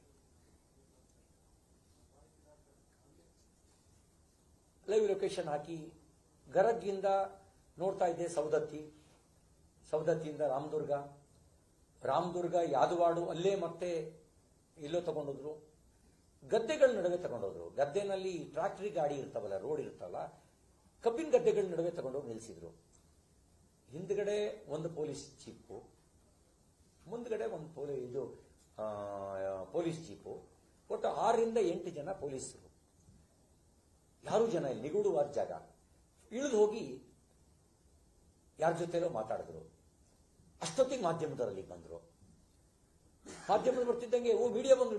ಇವರಿಗೆ ಅವ್ರ ಭಾಷೆಯಲ್ಲಿ ಅವ್ರು ಮಾತಾಡಿದ್ರು. ಈ ನನ್ನ ಮಕ್ಕಳಿಗೆಲ್ಲ ಹೆಂಗೋ ಗೊತ್ತಾಯ್ತು, ಅಲ್ಲಿ ಬ್ಲಾಕ್ ಮಾಡಕ್ ಹೇಳಿದ್ವಿಲ್ಲನೋ, ಯಾಕೋ ಹೆಂಗೋ ಬಂದ್ರು ಅಂತ ಇನ್ನೊಬ್ರಿಗೆ ಗದರಿಸಿದ್ರು. ಹೇಳು ಎಲ್ಲ ಮೆಸೇಜ್ ಕೊಟ್ಬಿಡು, ಯಾರು ಬರೋದು ಬೇಡ, ಎಲ್ಲ ಬ್ಲಾಕ್ ಮಾಡಿ ಅಂತ ಹೇಳಿ. ನಾನು ಅವಾಗ ಗಾಬರಿಯಾಗಿ ಆ ಮಾಧ್ಯಮದವ್ರ ಎದುರುಗಡೆ, ನೋಡಿ ನನ್ನೇನೋ ಮಾಡಕ್ ಕೊಟ್ಟಿದ್ದಾರೆ, ಇವರು ನಡೆ ನಿಗೂಢವಾಗಿದೆ ಅಂತ ಅವರಿಗೆ ಒಂದು ಸಾರ್ವಜನಿಕರಿಗೆ ಒಂದು ಸಂದೇಶ ಹೋಗಲಿ ಅಂತ ಅವ್ರಿಗೆ ನಾನು ಹೇಳಿದೆ. ಆಮೇಲೆ ಅಲ್ಲಿಂದ ಮತ್ತೆ ಇನ್ನೆಲ್ಲಿಗೋ ಕರ್ಕೊಂಡು ಹೋದ್ರು, ರಾಮದುರ್ಗ. ನಾನು ಹೇಳಿದೆ, ನಂಗೆ ತಲೆ ನೋಡ್ತಾ ಇದ್ದ, ನಂಗೆ ತಲೆ ಭಾರ ಆಗ್ತಾ ಇದ್ದೀವಿ, ವಾಶ್ರೂಮಿಗೆ ಹೋಗ್ಬೇಕು ಅನ್ನೋ ನಿಲ್ಲಿಸಲಿಲ್ಲ. ಕೊನೆಗೆ DYSP ಆಫೀಸ್ ಅಂತ ಕರ್ಕೊಂಡು ಹೋದ್ರು. ಅಲ್ಲಿಗೆ ಕೇಶವ ಪ್ರಸಾದ್ ಬಂದು ಸೇರ್ಕೊಂಡ್ರು DYSP ಆಫೀಸಿಗೆ. ಅವ್ರ ಹಿಂದ್ಗಡೆ ಎಲ್ಲೋ ಬೆನ್ನು ಹತ್ತಿ ಬಂದಿದ್ದಾರೆ. ಕೇಶವ ಪ್ರಸಾದ್ ಬಂದು ಸೇರ್ಕೊಂಡ್ರು. ಅವ್ರು ಜೋರ್ ಮಾಡಿ, ಏನ್ರಿ ಏನ್ ತಿಳ್ಕೊಂಡಿದ್ದೀರಿ ನೀವು ಶಾಸಕರು ನಿಮ್ಗೆ ನಡ್ಸ್ಕೊಳ್ಳೋ ರೀತಿನ ನಿಮ್ದು ಅನುಭವಿಸ್ಬೇಕಾಗತ್ತೆ, ನೀವು ಯಾರ್ದೋ ಚೇಲಾಗಳಿಂದ ವರ್ತನೆ ಮಾಡ್ತಾ ಇದ್ದೀರಿ ನೀವು. ವಾಶ್ರೂಮು ಎಷ್ಟು ಕೆಟ್ಟದಾಗಿತ್ತು ಅಂತ ನಾನು ಹೇಳಕ್ಕಾಗಲ್ಲ, ಅದು ನನಗೆ ಅನಿವಾರ್ಯತೆ ಇತ್ತು, ಅದನ್ನ ಉಪಯೋಗಿಸ್ದೆ. ಅಲ್ಲಿ ಕನ್ನಡಿಯಲ್ಲಿ ನೋಡಿದಾಗ ನನಗೆ ಗೊತ್ತಾಗಿದ್ದು, ರಕ್ತ ಹಿಡಿದು ಮುಖದಲ್ಲಿ ಗಡ್ಡ ಮೀಸಲೆಲ್ಲ ಅಂಟ್ಕೊಂಡ್ಬಿಟ್ಟಿತ್ತು ತಲೆಯಲ್ಲಿ. ನಾನು ಅದನ್ನು ಗಮನಿಸಿರ್ಲಿಲ್ಲ, ನನಗದು ಉದ್ವೇಗದಲ್ಲಿ ಗೊತ್ತೂ ಆಗಿರಲಿಲ್ಲ ನನಗೆ. ಆಗ ಅವರು ನೋಡಿದ್ರು, ಪೊಲೀಸು ಅಲ್ಲಿರುವಂಥ ಲೋಕಲ್ಲು ನರ್ಸು ಇವ್ರನ್ನ ಕರೆಸಿ ಫಸ್ಟ್ ಏಡ್ ಮಾಡಿಸಿದ್ರು. ಅಲ್ಲಿಗೆ ಮತ್ತೆ ಮಾಧ್ಯಮದವ್ರು ಬಂದರು. ಮಾಧ್ಯಮದವ್ರು ಬಂದಾಗ ನಾನು ಇವರು ಹಿಂಗೆ ಕರ್ಕೊಂಡು ಹೋಗ್ತಾ ಇದ್ದಾರೆ, ಅನುಮಾನಾಸ್ಪದವಾಗಿದೆ ಅಂತ ಹೇಳಿ ಎಕ್ಸ್ಪ್ಲೈನ್ ಮಾಡಿದೆ. ಅಲ್ಲಿಂದ ಶುರುವಾಯಿತು ನೋಡಿ.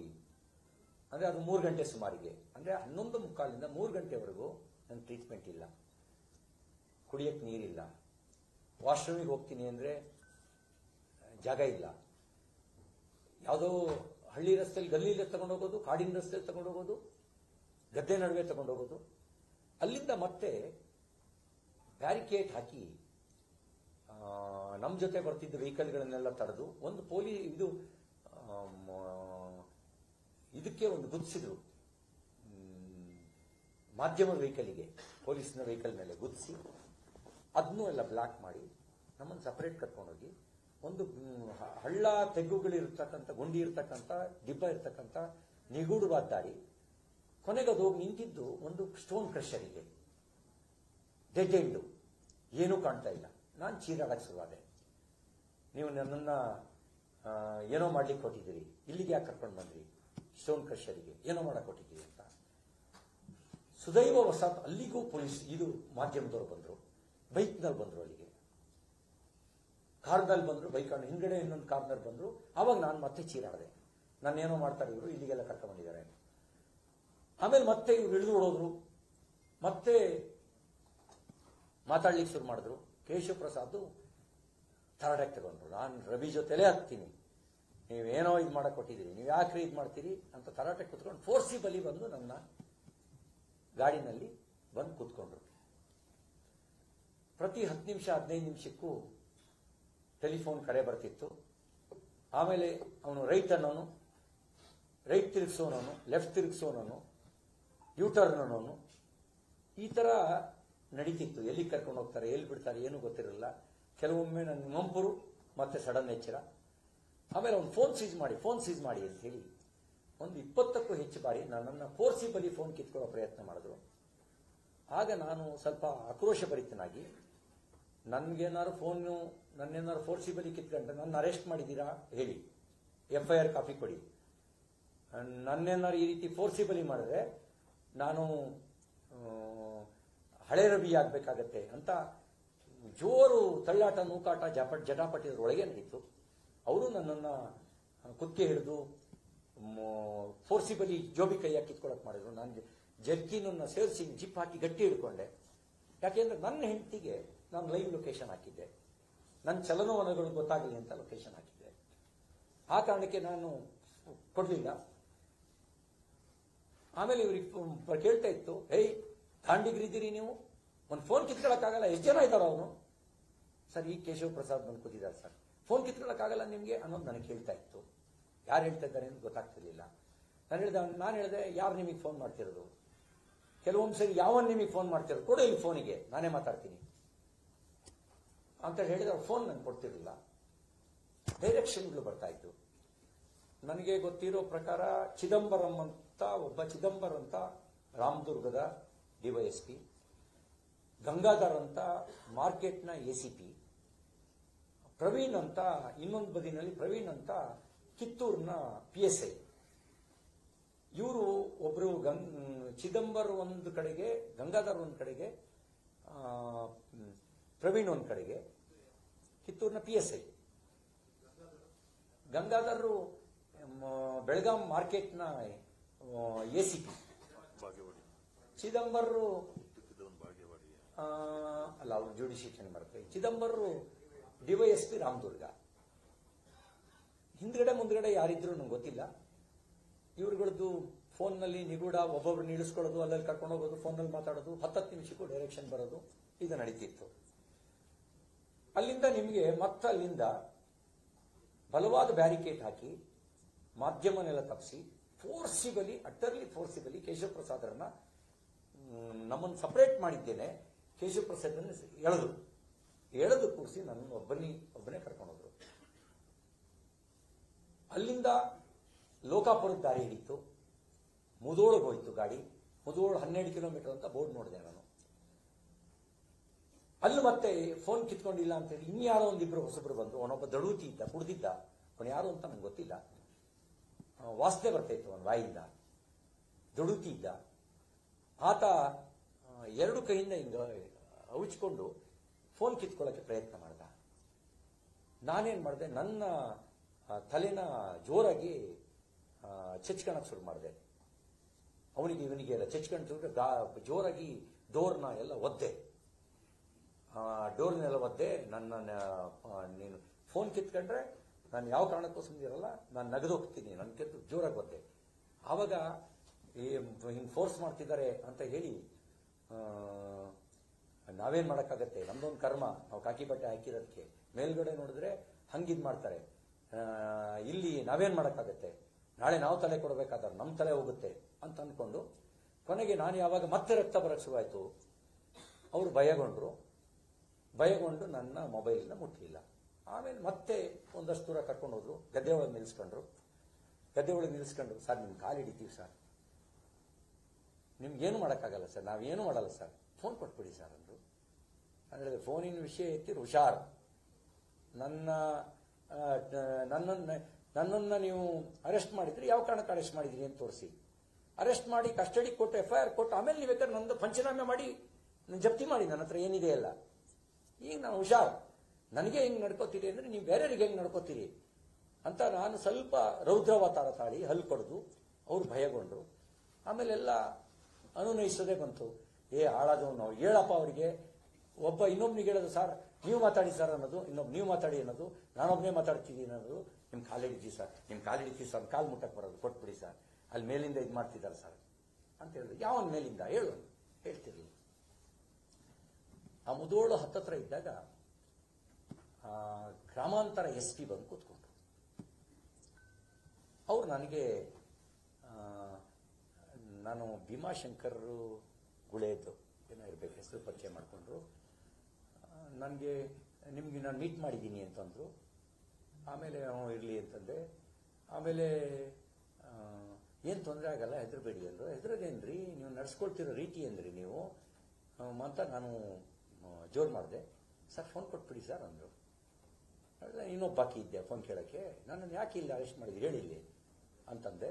ಅವಾಗ ಅವ್ರು ಹೇಳ್ತಿದ್ದಂಗೆ ಈ ಪಕ್ಕದಲ್ಲಿ ದೊಡುತ್ತಿದ್ನಲ್ಲ ಅವನಿಗೆ ಮತ್ತೆ ಧೈರ್ಯ ಬಂದ್ಬಿಡ್ತು, ಮತ್ತೆ ಕಿತ್ಕೊಳಕ್ ಬಂದ. ನಾನು ಅವಾಗ ಜಬರ್ದಸ್ತ್ ಮಾಡಿ ಮತ್ತೆ ನಮ್ಮಿಬ್ಬರಿಗೂ ತಳ್ಳಾಟ ನುಕಾಟ ಗಾಡಿ ಒಳಗೆ ನಡೀತು. ಗಾಡಿ ಒಳಗೆ ತಳ್ಳಾಟ ನೂಕಾಟ ನಡೀತು. ಆಮೇಲೆ ಅವರೇ ಮುಂದ್ಗಡೆ ಕೂತ್ಕೊಂಡ್ರು. ಅವರಿಗೂ ಡೈರೆಕ್ಷನ್ಗಳು ಬರ್ತಿತ್ತು, ಅಲ್ಲಿ ಇಲ್ಲಿ ಎಲ್ಲ ಇದು ಮಾಡಿ ಬುದ್ಧಿವಂತಿಕೆಯಲ್ಲಿ ಉಪಯೋಗಿಸಿ ಅವರು ನಮ್ಮ ಹಿಂದ್ಗಡೆ ಬರ್ತಿದ್ದ ಎಲ್ಲ ಗಾಡಿಗಳನ್ನು ಐಸೋಲೇಟ್ ಮಾಡಿದ್ರು. ಮಾಧ್ಯಮ ಐಸೋಲೇಟ್ ಮಾಡಿದ್ರು. ಕಬ್ಬಿನ ಟ್ರಾಕ್ಟರಿಗಳನ್ನೇ ಅಡ್ಡ ನಿಲ್ಲಿಸ್ಬಿಟ್ರು ಅವರಿಗೆ. ನಮ್ದೊಂದು ಕಾರ್ ಹಿಂದ್ಗಡೆ ಬರ್ತಾ ಇತ್ತು. ಆ ಕಾರ್ನ ಒಂದು ಕ್ರಾಸ್ ರೋಡಿಗೆ ಹೊಡೆಯಕ್ಕೆ ಹೇಳಿ ನಿಲ್ಲಿಸಿ, ಆ ಕ್ರಾಸ್ ರೋಡಲ್ಲಿ ನಮ್ಮ ಗಾಡಿ ಪಾಸ್ ಆಗ್ತಿದ್ದಂಗೆ ಯೂಟರ್ನ್ ತಗೊಂಡು ಮತ್ತೆ ನಾವು ಯೂಟರ್ನ್ ತಗೊಂಡು ಗೊತ್ತಾಗಿ ನಮ್ಮ ಗಾಡಿ ಹಿಂದ್ಗಡೆ ಬರ್ತಿದ್ದಂಗೆ ಅದನ್ನ ಬ್ಲಾಕ್ ಮಾಡಿದ್ರು. ಅಲ್ಲಿಂದ ನಾನು ನನ್ನ ಮುಂದ್ಗಡೆ ಒಂದು ಎಸ್ಕಾರ್ಟು, ಇನ್ಯಾವ ವೆಹಿಕಲ್ಲು ಇಲ್ಲ. ಮತ್ತಿನ್ಯಾವುದೋ ಒಂದು ನಿಗೋಡುವ ಜಾಗಗಳಿಗೆ ಕರ್ಕೊಂಡು ಹೋದ್ರು. ಅಲ್ಲಿಂದ ಇಲ್ಲ ಅವ್ನು ಟ್ವೀಟ್ ಮಾಡಿರೋದು ಬಂದಿದೆ, ಅವ್ನಿಗೆ ಹೆಂಗ್ರಿ ಫೋಟೋ ಹೆಂಗ್ರಿ ತೆಗೆದು ಈ ಫೋಟೋ ತೆಗಿಯಕ್ಕೆ ಯಾಕ್ರಿ ಬಿಟ್ರಿ, ಟ್ವೀಟ್ ಮಾಡೋದು ಹೆಂಗ್ರಿ ಟ್ವೀಟ್ ಮಾಡ್ತಾನೆ, ಅವ್ನು ಮೊಬೈಲಿಂದ ಟ್ವೀಟ್ ಮಾಡ್ತಾ ಇದ್ದೀನೇನ್ರಿ. ಅವ್ರೇನು ಅನ್ಕೊಂಡಿದ್ದಾರೆ, ನನ್ನ ಆಫೀಸಲ್ಲಿ ಆಗೋ ಟ್ವೀಟ್ನು ನಾನೇ ಮಾಡ್ತಾ ಇದ್ದೀನಿ ಅಂತ ಅನ್ಕೊಂಡಿದ್ದಾರೆ. ಅದೆಲ್ಲ ಹೆಂಗ್ರಿ ಅಂತ ಅನ್ನೋದು ಕೇಳ್ತಾ ಇತ್ತು ನನಗೆ. ಸರ್ ಗೊತ್ತಿಲ್ಲ ಸರ್, ಫೋರ್ಸ್ ಮಾಡ್ತಾ ಇದೀವಿ ಸರ್, ಬರ್ತಿಲ್ಲ ಸರ್, ಇನ್ನೊಂದು 10 ನಿಮಿಷದಲ್ಲಿ ಫೋನ್ ತಗೊಂಡ್ಬಿಡ್ತೀವಿ ಸರ್, ಏನೋ ಮಾಡ್ತೀವಿ ಸರ್ ಅಂತ ಹೇಳ್ತಾ ಇದ್ರು. ಯಾವ ಡೈರೆಕ್ಷನ್ ಗೊತ್ತಿಲ್ಲ. ಇದೆಲ್ಲವೂ ನಡೀತು. ಅಲ್ಲಿಂದ ಲಾಸ್ಟಿಗೆ ಅಂಕಲ್ಗಿ ಪೊಲೀಸ್ ಠಾಣೆ ಕರ್ಕೊಂಡು ಹೋದ್ರು. ಕಿತ್ತೂರು ಠಾಣೆ ಎಲ್ಲ ಅಂಕಲ್ಗಿ ಠಾಣೆ ಕರ್ಕೊಂಡು ಹೋದ್ರು. ಅಷ್ಟೊತ್ತಿಗೆ ಬೆಳಕು ಹರಿದಿತ್ತು. ಅದರ ಮಧ್ಯದಲ್ಲಿ ಕಾಡಿಂದು ಎಲ್ಲ ಸಂಕ್ಷಿಪ್ತವಾಗಿ ಹೇಳಿದ್ದೀನಿ. ಇನ್ನೊಂದಷ್ಟು ಕಾಡಿನ ದಾರಿ ಎಲ್ಲ ಬಿಟ್ಟು ಅಂಕಲ್ಗಿ ಠಾಣೆ ಕರ್ಕೊಂಡು ಹೋದ್ರು. ನಾನು ಟಾಯ್ಲೆಟಿಗೆ ಹೋಗ್ಬೇಕು ಅಂತ ಹೇಳಿದ ಕಾರಣಕ್ಕೆ ಅಲ್ಲಿ ಟಾಯ್ಲೆಟಿಗೆ ಹೋದೆ. ಹೊಟ್ಟೆ ನೋವು ಬರ್ತಾ ಇತ್ತು, ರಾತ್ರಿ ಊಟ ಇರಲಿಲ್ಲ. ಬಿಸಿನೀರು ತರಿಸ್ಕೊಂಡು ಕುಡ್ದೆ. ಆಗ ಏನಾರು ತಿನ್ನಿ ಸರ್ ಅಂತ ಹೇಳಿದ್ರು. ನಾನು ತಿನ್ನಲ್ಲ ಅಂದೆ. ಏನಾರು ತಿನ್ನಿ ಸರ್ ಅಂತ ಒಬ್ಬರು ರಿಕ್ವೆಸ್ಟ್ ಮಾಡಿ, ಸರ್ ನಮ್ಮ ಕರ್ಮದ್ದು ಸರ್, ನಮ್ಮ ಜೀವನ ನಮ್ಮ ಕರ್ಮದ ಜೀವನ ಸರ್, ನಾವು ಅತ್ಲೆಗೂ ಸಾಯ್ಬೇಕು ಇತ್ಲೆಗೂ ಸಾಯ್ಬೇಕು ಸರ್. ನಾವು ಹಿರಿಯ ಅಧಿಕಾರಿಗಳಿಗೆಲ್ಲ ಹೇಳಿದ್ರು ಸರ್, ಇದೆಲ್ಲ ಮಾಡೋದು ಬೇಡ ಸರ್, ನಮಗೆ ಅತಿರೇಕಕ್ಕೆ ಹೋಗುತ್ತೆ, ಬೇಡ ಸರ್ ಅಂದು ಸರ್. ಕೇಳಲಿಲ್ಲ ಸರ್, ಸಾರಿ ಸರ್, ತಪ್ಪು ತಿಳ್ಕೊಬೇಡಿ ಸರ್ ನಮ್ಮ ಮೇಲೆ ಅಂತ ಇದನ್ನು ಮಾಡಿದ್ರು. ನಾನು ಈಗೇನು ಉತ್ತರ ಕೊಡಲ್ಲ, ಎಲ್ಲಿ ಹೇಳಬೇಕು ಅದನ್ನೆಲ್ಲ ಹೇಳ್ತೀನಿ ಅಂತ ಹೇಳಿದೆ. ಆಮೇಲೆ ಅಂಸಂಕಿ ಆಗ್ತಿತ್ತು ನನಗೆ. ಆಗ ನಾನು ಯೋಚನೆ ಮಾಡಿ, ಈಗ ಇಡ್ಲಿ ತಿಂದರೂ ಸಮಸ್ಯೆ ಆಗ್ಬೋದು ಅಂತ ಹೇಳಿ ಒಂದು ಸೀಬೆಹಣ್ಣು ತರಿಸ್ಕೊಡ್ತೀರಾ ಅಂತ ಕೇಳಿದೆ. ಒಂದು ಸೀಬೆಹಣ್ಣು ತರಿಸ್ಕೊಂಡು ಒಂದು ಸೀಬೆಹಣ್ಣು ತಿಂದೆ. ಸೀಬೆಹಣ್ಣು ತಿಂದು ಅಲ್ಲಿಂದ ಮತ್ತೆ ಕರ್ಕೊಂಡು ಅಲ್ಲಿಂದ ನೇರವಾಗಿ ಹಾಸ್ಪಿಟ್ಲಿಗೆ ಕರ್ಕೊಂಡ್ಬಂದ, ಒಂದು PSCಗೆ.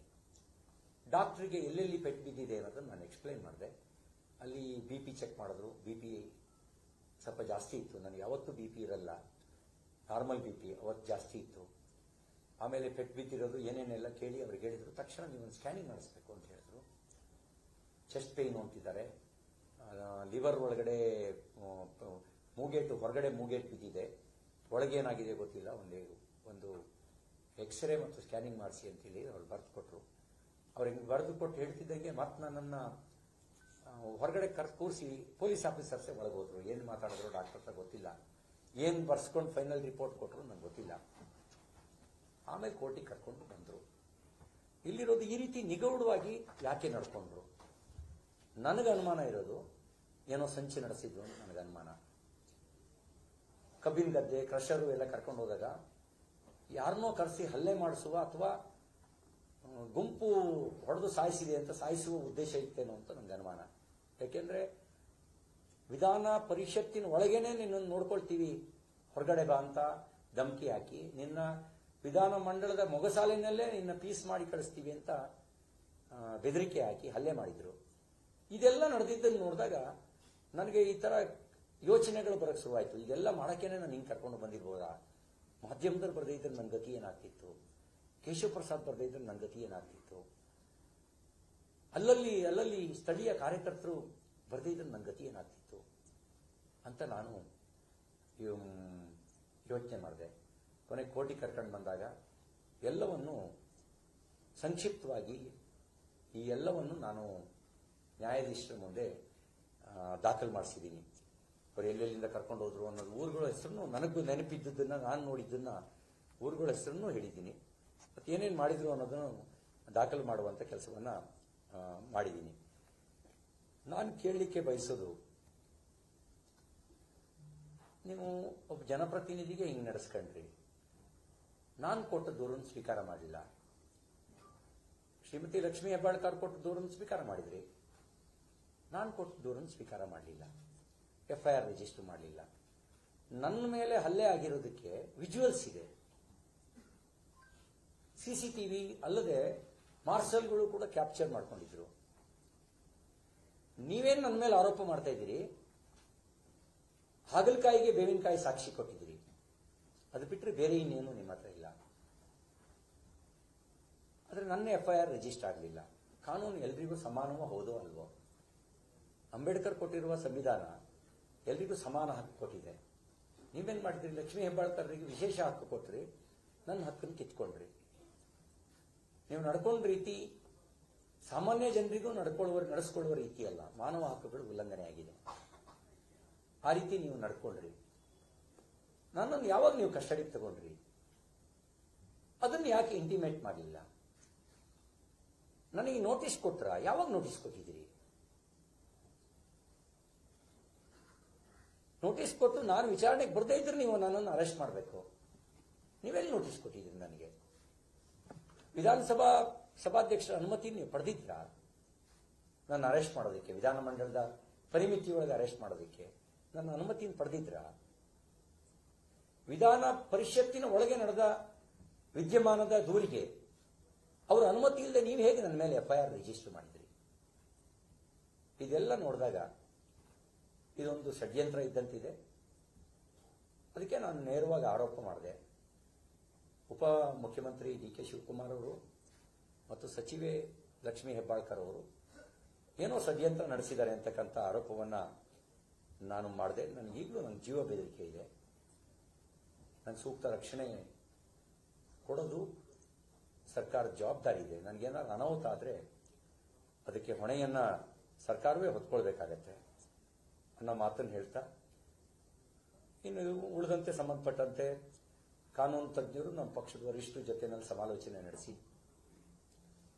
ಮಾನವ ಹಕ್ಕು ಆಯೋಗಕ್ಕೆ ದೂರು ಕೊಡೋದು, ನಮ್ಮ FIR ಅನ್ನು ರಿಜಿಸ್ಟರ್ ಮಾಡದೇ ಇದ್ದವ್ರ ಮೇಲೆ ಕ್ರಮ ತಗೊಳ್ಬೇಕು. ಅವರು ಯಾಕೆ ರಿಜಿಸ್ಟರ್ ಮಾಡಿಲ್ಲ?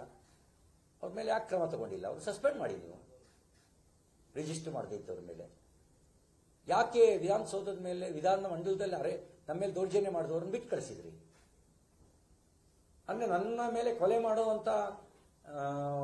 ಮಾಡೋದಕ್ಕೆ ಬರೋದು ನಿಮ್ ದೃಷ್ಟಿಯಲ್ಲಿ ಅಪರಾಧ ಅಲ್ವಾ? ಅವ್ರು ಲಕ್ಷ್ಮೀ ಹೆಬ್ಬಾಳ್ಕರ್ ಅವರು PA ಅಂತ ಬಿಟ್ರ ಅಥವಾ ಅವರು ಕಾಂಗ್ರೆಸ್ ಕಾರ್ಯಕರ್ತರು ಅಂತ ಬಿಟ್ರ? ಇದಾದ ನಂತರ ನಾನು ವಿವಿಧ ನಾಯಕರುಗಳ ಹೇಳಿಕೆಯನ್ನು ನಾನು ಗಮನಿಸಿದೆ. ಮಾನ್ಯ ಮುಖ್ಯಮಂತ್ರಿಗಳ ಹೇಳಿಕೆಯನ್ನು ನಾನು ಗಮನಿಸಿದೆ. ಮುಖ್ಯಮಂತ್ರಿಗಳು ಹೇಳಿದ್ದಾರೆ, ಅವ್ರ ರಕ್ಷಣೆಗಾಗಿಯೇ ನಾವು ರಾತ್ರಿ ಇಡೀ 10-12 ಗಂಟೆಗಳ ಕಾಲ ಸುತ್ತುವರಿಸ್ತು ಅಂತ. ನಾನು ಮಾನ್ಯ ಸಿದ್ದರಾಮಯ್ಯವರಿಂದ ಈ ತರದ ನಿರೀಕ್ಷೆ ಮಾಡಿರಲಿಲ್ಲ. ನನ್ನ ರಕ್ಷಣೆಯನ್ನ ನೀವು ಒಂದ್ ಜಾಗದಲ್ಲಿ ಇಟ್ಟು ಕೊಡಕ್ಕಾಗಲ್ಲ ಅಂದ್ರೆ ನೀವಿನ್ಯಾವ ರಕ್ಷಣೆ ಕೊಡ್ತೀರಿ? ಈಗ ನಾನು ಹೊರಗಡೆ ಇದ್ದೀನಿ, ಯಾಕಂದ್ರೆ ನನ್ನ ರಕ್ಷಣೆ ಎಲ್ಲಿದೆ ಈಗ? ನಿಮ್ಮಿಂದ ಆ ರೀತಿ ಹೇಳಿಕೆಯನ್ನು ನಿರೀಕ್ಷೆ ಮಾಡಿರಲಿಲ್ಲ ನಾನು. ನೀವು ಕಾನೂನು ತಜ್ಞರು, ನೋಟಿಸ್ ಕೊಡದಲ್ಲೇ ಅರೆಸ್ಟ್ ಮಾಡೋದನ್ನು ನೀವು ಸಮರ್ಥನೆ ಮಾಡ್ಕೊಳ್ತೀರಾ? ವಿಧಾನ ಪರಿಷತ್ನಲ್ಲಾದ ಘಟನೆಯ ಸತ್ಯಾಸತ್ಯತೆ ಪರಿಶೀಲನೆ ಮಾಡಿದೆ. ನಿಮ್ಮ ಹತ್ರ FSL ರಿಪೋರ್ಟ್ ಇದೆಯಾ? ನಾನು ಹೆಂಗೆ ಅರೆಸ್ಟ್ ಮಾಡಿದ್ರಿ, ನಾನು ಮಾಡಿದ್ದೀನಿ ಅಂತ? ಪಾಕಿಸ್ತಾನ ಜಿಂದಾಬಾದ್ ಅಂತ ಕೂಗ್ದವ್ರನ್ನ FSL ರಿಪೋರ್ಟ್ ಬರಲಿ, ಮಾಧ್ಯಮದಲ್ಲಿ ಹಂಗೆ ಬರ್ತಾ ಇದೆ, ಆದ್ರೆ ಸತ್ಯಾಸತ್ಯತೆ ತಿಳ್ಕೋಬೇಕಲ್ರಿ, FSL ರಿಪೋರ್ಟ್ ಬರಲಿ ಅಂತ ಹೇಳಿದ್ರಿ. ನನ್ನ ವಿಷಯದಲ್ಲಿ ನೀವು FSL ರಿಪೋರ್ಟ್ ಇದೆಯಾ ನಿಮ್ಮ ಹತ್ರ? ಮತ್ತೆ ನಿಮ್ಮ ನಡವಳಿಕೆ ಹೇಗಿದೆ ಅಂದ್ರೆ, ಅತ್ಯಾಚಾರ ಮಾಡಿದ ದೂರು ದಾಖಲಾಗಿದೆ ನಿಮ್ಮ ಶಾಸಕರ ಮೇಲೆ, ನಿಮ್ಮ ಮಾಜಿ ಸಚಿವರುಗಳ ಮೇಲೆ. ಇವತ್ತಿನವರೆಗೂ ನೀವು ಅವ್ರ ಮೇಲೆ FIR ದಾಖಲಿಸಿ ಅರೆಸ್ಟ್ ಮಾಡಲಿಲ್ಲ. ನನ್ನನ್ನ ಅರೆಸ್ಟ್ ಮಾಡಿದ್ರಿ. ಹಾಗಿದ್ರೆ ನಿಮ್ಮ ಉದ್ದೇಶ ಏನಿತ್ತು? ಮುಖ್ಯಮಂತ್ರಿಗಳು ಕಾನೂನು ತಜ್ಞರಾಗಿ ನೀವು ಆ ರೀತಿ ಹೇಳಿದ್ದು ದುರದೃಷ್ಟಕರ. ಇನ್ನ ಬೆಳಗಾವಿನ ಕಮಿಷನರು ಅವ್ರ ನಡೆ ನಿಗೂಢವಾಗಿತ್ತು, ಭೀಮಾಶಂಕರ್ ನಡೆ ನಿಗೂಢವಾಗಿತ್ತು, ನನ್ನ ಜೊತೆ ಯಾರು ಅಧಿಕಾರಿಗಳಿದ್ರು ಅವ್ರ ನಡೆ ನಿಗೂಢವಾಗಿತ್ತು. ಪೊಲೀಸ್ ಅಧಿಕಾರಿಗಳು ನನ್ನ ಮೇಲೆ ದೌರ್ಜನ್ಯ ಆಗಿದೆ, ಮಾನವ ಹಕ್ಕಿನ ಉಲ್ಲಂಘನೆ ಆಗಿದೆ. ಇವರೆಲ್ಲರ ಕಾಲ್ ರೆಕಾರ್ಡ್ ಅನ್ನ ಪರಿಶೀಲನೆ ಮಾಡಬೇಕು, ನ್ಯಾಯಾಂಗ ತನಿಖೆ ಆಗಬೇಕು. ನ್ಯಾಯಾಂಗ ತನಿಖೆಯಾಗಿ ಯಾರ ಜೊತೆ ಇವರು ಮಾತಾಡ್ತಿದ್ರು? ಮುಖ್ಯಮಂತ್ರಿಗಳು ಡೈರೆಕ್ಷನ್ ಕೊಡ್ತಿದ್ರು, ಉಪಮುಖ್ಯಮಂತ್ರಿಗಳು ಡೈರೆಕ್ಷನ್ ಕೊಡ್ತಿದ್ರು, ಸ್ವತಃ ಸಚಿವೆ ಶ್ರೀಮತಿ ಲಕ್ಷ್ಮೀ ಹೆಬ್ಬಾಳ್ಕರ್ ಅವರು ಡೈರೆಕ್ಷನ್ ಕೊಡ್ತಿದ್ರು, ಅಥವಾ ಹಿರಿಯ ಪೊಲೀಸ್ ಅಧಿಕಾರಿಗಳು ನಾವೆಲ್ಲ ನೋಡ್ಕೊಳ್ತೀವಿ ಬಿಡಿ ಸಾರ್ ಅಂತ ಹೇಳಿ ಡೈರೆಕ್ಷನ್ ಕೊಡ್ತಾ ಇದ್ರು? ಇದು ನ್ಯಾಯಾಂಗ ತನಿಖೆ ಆಗಬೇಕು. ಅವರ ಖಾಸಗಿ ಫೋನು, ಅಫಿಷಿಯಲ್ ಫೋನು, ಎರಡರ ಕಾಲ್ ರೆಕಾರ್ಡು ಕೂಡ ತನಿಖೆ ಆಗಬೇಕು. ಇನ್ನೊಂದು, ನನ್ನ ಫೋನ್ ಟ್ಯಾಪಿಂಗ್ ಆಗ್ತಾ ಇದೆ, ನನ್ನ ಆರೋಪ. ಫೋನ್ ಟ್ಯಾಪಿಂಗ್ ಮಾಡಿಸ್ತಾ ಇದ್ದಾರೆ. ಇದ್ರ ಬಗ್ಗೆಯೂ ತನಿಖೆ ಆಗಬೇಕು. ಯಾಕೆಂದ್ರೆ ನಾನು ಕೆಲವು ಮಾತಾಡಿದ್ದು ಇನ್ನೊಬ್ರು ಯಾರೋ ಡೈರೆಕ್ಷನ್ ಕೊಟ್ಟಿದ್ರು, ಅವನಿಲ್ಲಿ ಹಿಂಗೆ ಹೇಳ್ತಾ ಇದ್ದಾನೆ ನೋಡು, ಅವನೇ ಫೋನ್ನಲ್ಲಿ ಮಾತಾಡ್ತಾ ಇದ್ದಾನೆ, ಫೋನಲ್ಲಿ ಯಾಕೆ ಮಾತಾಡಕ್ ಬಿಟ್ಟಿದ್ದೀರಿ ಅಂತ ಡೈರೆಕ್ಷನ್ ಕೊಡ್ತಾ ಇದ್ರು. ಅದು ನನಗೆ ಕೇಳ್ತಾ ಇತ್ತು. ಕೊನೆಗೆ ಅವ್ರು ಗುಟ್ಟಿನಲ್ಲಿ ಮಾತಾಡಕ್ ಶುರುವಾದ್ರು, ಇಳಿದೋಗಿ ಮಾತಾಡಕ್ ಶುರುವಾದ್ರು. ನನ್ನ ಫೋನ್ ಟ್ಯಾಪಿಂಗ್ ಆಗದೇ ಇದ್ರೆ ಹೊರಗಡೆ ಇರೋರಿಗೆ ನಾನು ಫೋನ್ನಲ್ಲಿ ಮಾತಾಡೋದು ಹೆಂಗೆ ಗೊತ್ತಾಗತ್ತೆ? ಹಾಗಾಗಿ ಫೋನ್ ಟ್ಯಾಪಿಂಗ್ ಆಗ್ತಾ ಇದೆ. ಇದ್ರ ಬಗ್ಗೆಯೂ ಕೂಡ ತನಿಖೆ ಆಗಬೇಕು ಅಂತ ಹೇಳಿ ಆಗ್ರಹಿಸ್ತೇನೆ. ಇನ್ನು ಉಪಮುಖ್ಯಮಂತ್ರಿಗಳು ಒಂದು ಮಾತು ಹೇಳಿದ್ದಾರೆ, ಅದು ಲಕ್ಷ್ಮೀ ಹೆಬ್ಬಾಳ್ಕರ್ ಏರಿಯಾ ಜೀವಂತ ಬಿಟ್ಟಿದ್ದೇ ಪುಣ್ಯ. ನಾನು ಕರ್ನಾಟಕದ ನಂದನವನದಲ್ಲಿದ್ದೀನಿ ಅಂತ ಅನ್ಕೊಂಡಿದ್ದೀನಿ. ಬನಾನಾ ರಿಪಬ್ಲಿಕ್ ಅಲ್ಲಿ ಇದೀವಿ ಅಂತ ನಾವು ಅನ್ಕೊಂಡಿಲ್ಲ. ಬಟ್ ಉಪಮುಖ್ಯಮಂತ್ರಿಗಳ ಮಾತು, ಬೆಳಗಾವಿ ಅಂದ್ರೆ ಅದೊಂದು ಬನಾನಾ ರಿಪಬ್ಲಿಕ್, ಕನಕಪುರ ಅನ್ನೋದು banana republic, Karnataka banana republic ಅಂದ್ರೆ ಯಾರನ್ನ ಏನ್ ಬೇಕಾದ್ರೂ ಮಾಡಿಬಿಡ್ಬೋದಾ?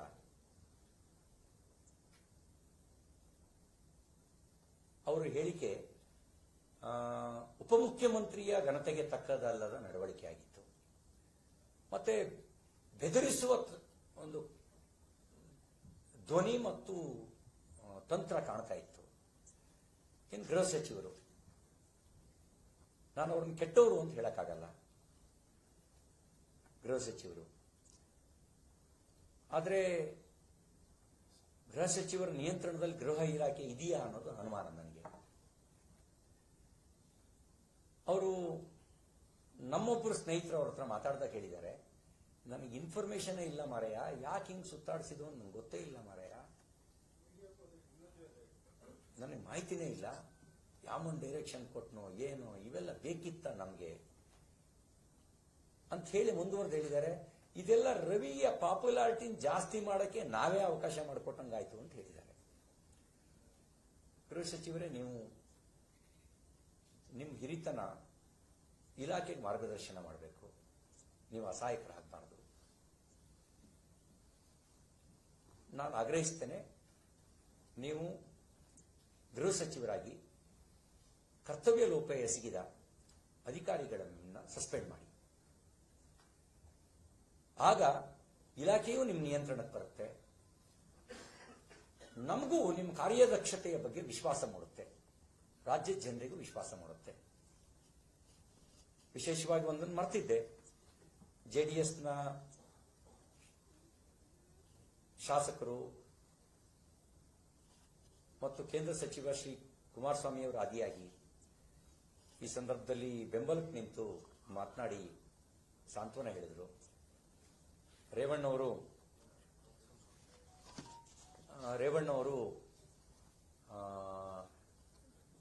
ನನಗೂ ಹಿಂಗೆ ಮಾಡಿದ್ರು, ಏಕಾಏಕಿ ಎತ್ಕೊಂಡೋದ್ರು, ನಿನಗೂ ಹಂಗೆ ಮಾಡಿದ್ದಾರೆ, ನನ್ನ ಮೇಲಿನ ದೂರೇ ಅಲ್ಲ ಅದು, ಆದರೂ ನನ್ನನ್ನು ಹಂಗೆ ಮಾಡಿದ್ರು, ಧೈರ್ಯವಾಗಿರು ಅಂತ ಹೇಳಿದ್ರು.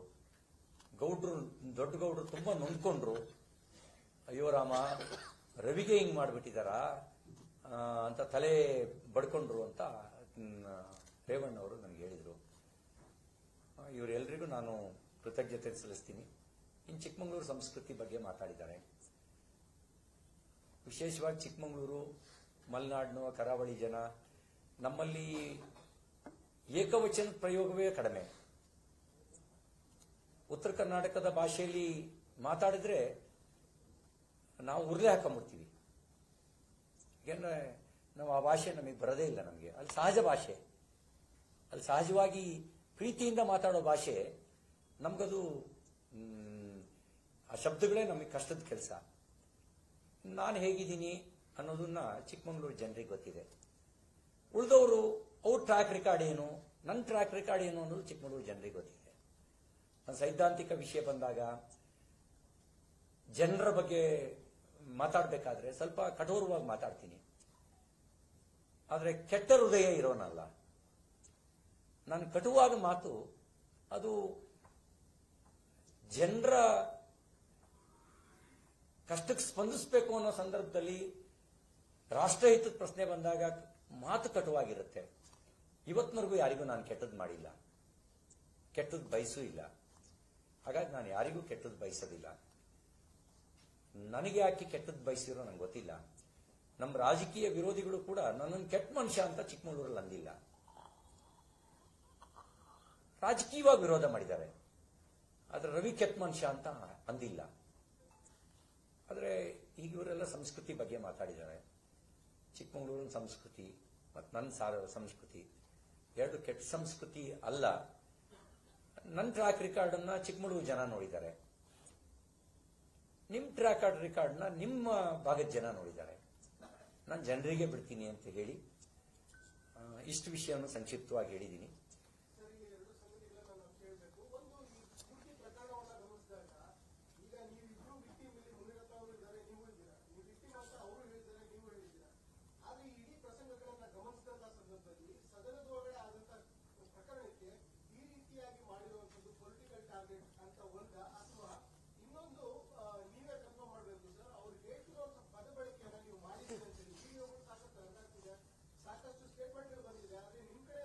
ನನಗೇನಂತಂದ್ರೆ ನೋಡಿ, ನಾನು ತಪ್ಪು ಮಾಡಿದ್ರೆ ಆ ತಪ್ಪಿಗೆ ಕಾನೂನುಬದ್ಧವಾಗಿರೋ ಶಿಕ್ಷೆ ಏನ್ ಬೇಕಾದರೂ ಆಗಲಿ, ಕಾನೂನುಬದ್ಧವಾದ ಶಿಕ್ಷೆ ಏನ್ ಬೇಕಾದರೂ ನಾನು ಅದನ್ನ ಅನುಭವಿಸ್ತೀನಿ ನಾನು ತಪ್ಪು ಮಾಡಿದ್ರೆ. ಮತ್ತೆ ನಮ್ಮ ಕಸ್ಟೋಡಿಯನ್ನು ನಮ್ಮ ಸಭಾಪತಿ, ಅವರು ಸಭಾಪತಿ ಹತ್ರ ಇವ್ರ ದಾಖಲೆಗಳನ್ನ ಕೊಟ್ಟು ದೂರು ಸಲ್ಲಿಸಲಿ, ಅವ್ರು FSL ತನಿಖೆ ಮಾಡಲಿ. ಆ ತನಿಖೆ ನಾನು ತಪ್ಪು ಮಾಡಿದ್ದೀನಿ ಅಂತ ಆದ್ರೆ, ಈಗ ನಾನೇನ್ ಮಾತಾಡಿದ್ದೀನಿ, ಅವರೇನ್ ಮಾತಾಡಿದ್ದೀರಿ, ಅಥವಾ ಇನ್ಯಾರೇನ್ ಮಾತಾಡಿದ್ರು ಆನ್ ರೆಕಾರ್ಡ್ ಸಿಗುತ್ತೆ. ನೋಡಿ, ವಿಧಾನಮಂಡಲದ ಒಳಗೆ ವಿಜುವಲ್ಸ್ ಇರುತ್ತೆ, ಮೈಕ್ರೋಫೋನ್ಗಳು ವಾಯ್ಸ್ ರೆಕಾರ್ಡಿಂಗು ಇರುತ್ತೆ. ಅದ್ರ ಜೊತೆಗೆ ಸ್ಟೆನೋಗಳು ಒಂದೊಂದು ಶಬ್ದವನ್ನು ಕೂಡ ರೆಕಾರ್ಡ್ ಮಾಡ್ತಾರೆ. ಅನ್ಪಾರ್ಲಿಮೆಂಟರಿ ಇದ್ದದನ್ನ ಅವರು ಸಭಾಧ್ಯಕ್ಷರ ಗಮನಕ್ಕೆ ತಂದು ಅದನ್ನ ಕಡತದಿಂದ ತೆಗೆದುಹಾಕೋದು ಮತ್ತು ಅವಹೇಳನಕಾರಿಯಾಗಿ ಮಾತಾಡಿದ್ರೆ ಅವ್ರ ಮೇಲೆ ಕ್ರಮ ಕೈಗೊಳ್ಳುವಂತ ಅಧಿಕಾರ ಇರ್ತಕ್ಕಂಥ ಸಭಾಧ್ಯಕ್ಷರಿಗೆ ಸಂವಿಧಾನ ಮಂಡಲದೊಳಗೆ. ಕ್ರಿಮಿನಲ್ ಆಗಿ ನಡ್ಕೊಂಡಿದ್ರೆ ಕ್ರಮ ತೆಗೆದುಕೊಳ್ಳುವಂತೆ ಸಂಬಂಧಪಟ್ಟವರಿಗೆ ಸೂಚಿಸುವ ಅಧಿಕಾರ ಇರೋದು ಸಭಾಪತಿಗಳಿಗೆ. ಕಾನೂನು ಕೈ ತೆಗೆದುಕೊಳ್ಳುವ ಅಧಿಕಾರ ಅಥವಾ ಬೆದರಿಕೆ ಹಾಕುವಂತ ಅಧಿಕಾರ ಮಂತ್ರಿಗಳಿಗೆ ಕೊಟ್ಟಿಲ್ಲ. ಉಪಮುಖ್ಯಮಂತ್ರಿಗಳಿಗೆ ಕೊಟ್ಟಿಲ್ಲ. ನೀವು ವಿಜುವಲ್ಸ್ ನೋಡಿ, ನೀವು ಉಪಮುಖ್ಯಮಂತ್ರಿಗಳು ಮಾತಾಡಿರೋ ವಿಜುವಲ್ಸು, ಕೈ ತೋಳೇರಿಸಿರೋ ವಿಜುವಲ್ಸು ಇದೆಯೋ ಇಲ್ವೋ ನೋಡಿ. ಚಂದ್ರರಾಜ್ ಹಟ್ಟಿಹೊಳಿ ಹೊರಗೆ ಬಾ, ನಿನ್ನ ನೋಡ್ಕೊಳ್ತೀವಿ, ನಿನ್ನ ಗತಿ ಕಾಣಿಸ್ತೀವಿ ಅಂತ ಹೇಳಿರುವಂತ ಆಡಿಯೋ ವಿಡಿಯೋ ಇದೆಯೋ ಇಲ್ವೋ ನೋಡಿ. ನನ್ನ ತಾಯಿ, ನನ್ನ ಅಕ್ಕ, ನನ್ನ ಹೆಂಡತಿ ಬಗ್ಗೆ ಮಾತನಾಡಿದ ಅವರ ಆಡಿಯೋ ವಿಡಿಯೋ ಇದೆಯೋ ಇಲ್ಲೋ ಅಂತ ನೋಡಿ. ಇದ್ರ ಮೇಲೆ ನನ್ನ ತಪ್ಪಿಗೆ ನನಗೆ ಶಿಕ್ಷೆ ಆಗಲಿ, ಯಾರು ತಪ್ಪು ಮಾಡಿದ ಅವರಿಗೆ ಶಿಕ್ಷೆ ಆಗಲಿ. ಸಭಾಪತಿಗಳು ಮಾತನ್ನು ಹೇಳಿದ್ರು ರೂಲಿಂಗ್ ಕೊಡುವಾಗ, ಆತ್ಮಸಾಕ್ಷಿಯನ್ನ ನೋಡಿಕೊಂಡು ಮುಟ್ಟಿಕೊಂಡು ನಿಮ್ಮನ್ನು ವಿಮರ್ಶೆ ಮಾಡ್ಕೊಳ್ಳಿ ಅಂತೇಳಿ. ಈಗ ಅವಕಾಶ ಇದೆ ಅನಿಸುತ್ತೆ, ಅದೇನಿರುತ್ತೆ? ನಾನು ಹೇಳಿದ್ದೀನಲ್ಲ, ನಾನು ಪ್ರತಿನಿತ್ಯ ಒಮ್ಮೆ ಬೆಳಗ್ಗೆ ಎದ್ದ ತಕ್ಷಣ ಒಂದೆರಡು ನಿಮಿಷಗಳ ಕಾಲ ಮೌನವಾಗಿ ಪ್ರಾರ್ಥನೆ ಮಾಡಿ ಆಮೇಲೆ ಹೊರಗಡೆ ಬಂದು ನೆಲಕ್ಕೆ ಕಾಲಿಡ್ತೀನಿ. ರಾತ್ರಿ ಮಲಗಬೇಕಾದ್ರೆ ಒಂದೆರಡು ನಿಮಿಷಗಳ ಕಾಲ, ಓದಿದೆಲ್ಲ ಮುಗಿದ ಮೇಲೆ ಒಂದೆರಡು ನಿಮಿಷಗಳ ಕಾಲ ಒಂದು ದಿನದ ಘಟನೆಗಳನ್ನೆಲ್ಲ ಅವಲೋಕನ ಮಾಡಿಕೊಂಡು ಸರಿ ತಪ್ಪುಗಳು ವಿಮರ್ಶೆ ಮಾಡಿ, ನನ್ನಿಂದ ಇದು ಆಗಬಾರ್ದು, ಇಂಥದ್ದು ಆಗಬೇಕು, ಇಂಥದ್ದು ಆಗಿದ್ದು ಸರಿ ಇದೆ ಅಂತ ವಿಮರ್ಶೆ ಮಾಡ್ಕೊಳ್ತೀನಿ. ಪ್ರತಿನಿತ್ಯ ನನ್ನ ಜೀವನದಲ್ಲಿ ನಡೆದೇ ನಡೆಯುತ್ತೆ. ಹಾಗಾಗಿ ದೌರ್ಬಲ್ಯಗಳನ್ನ ದೂರ ಮಾಡ್ಕೊಳ್ತಾ ಸ್ಟ್ರೆಂತ್ ಜಾಸ್ತಿ ಮಾಡ್ಕೊಳ್ಳೋ ಕೆಲಸ ಮಾಡ್ತಾ ಬಂದಿದ್ದೀನಿ. ನೀವು ಮುನಿರತ್ನ ವಿಷಯವನ್ನು ಹೇಳಿದ್ರಿ. ಇದೆಲ್ಲ ನೋಡಿದಾಗ ರೇವಣ್ಣ ಅವರು, ಮುನಿರತ್ನ ಅವರು ನನ್ನ ಮೇಲೆ ಇದೆಲ್ಲ ನೋಡಿದಾಗ ಒಂದು ಷಡ್ಯಂತ್ರದ ಭಾಗ ಅಂತ ಅನಿಸುತ್ತೆ. ಆದರೆ ಕಾಲ ಎಲ್ಲದಕ್ಕೂ ಉತ್ತರ ಕೊಡುತ್ತೆ. ಸತ್ಯಮೇವ ಜಯತೆ.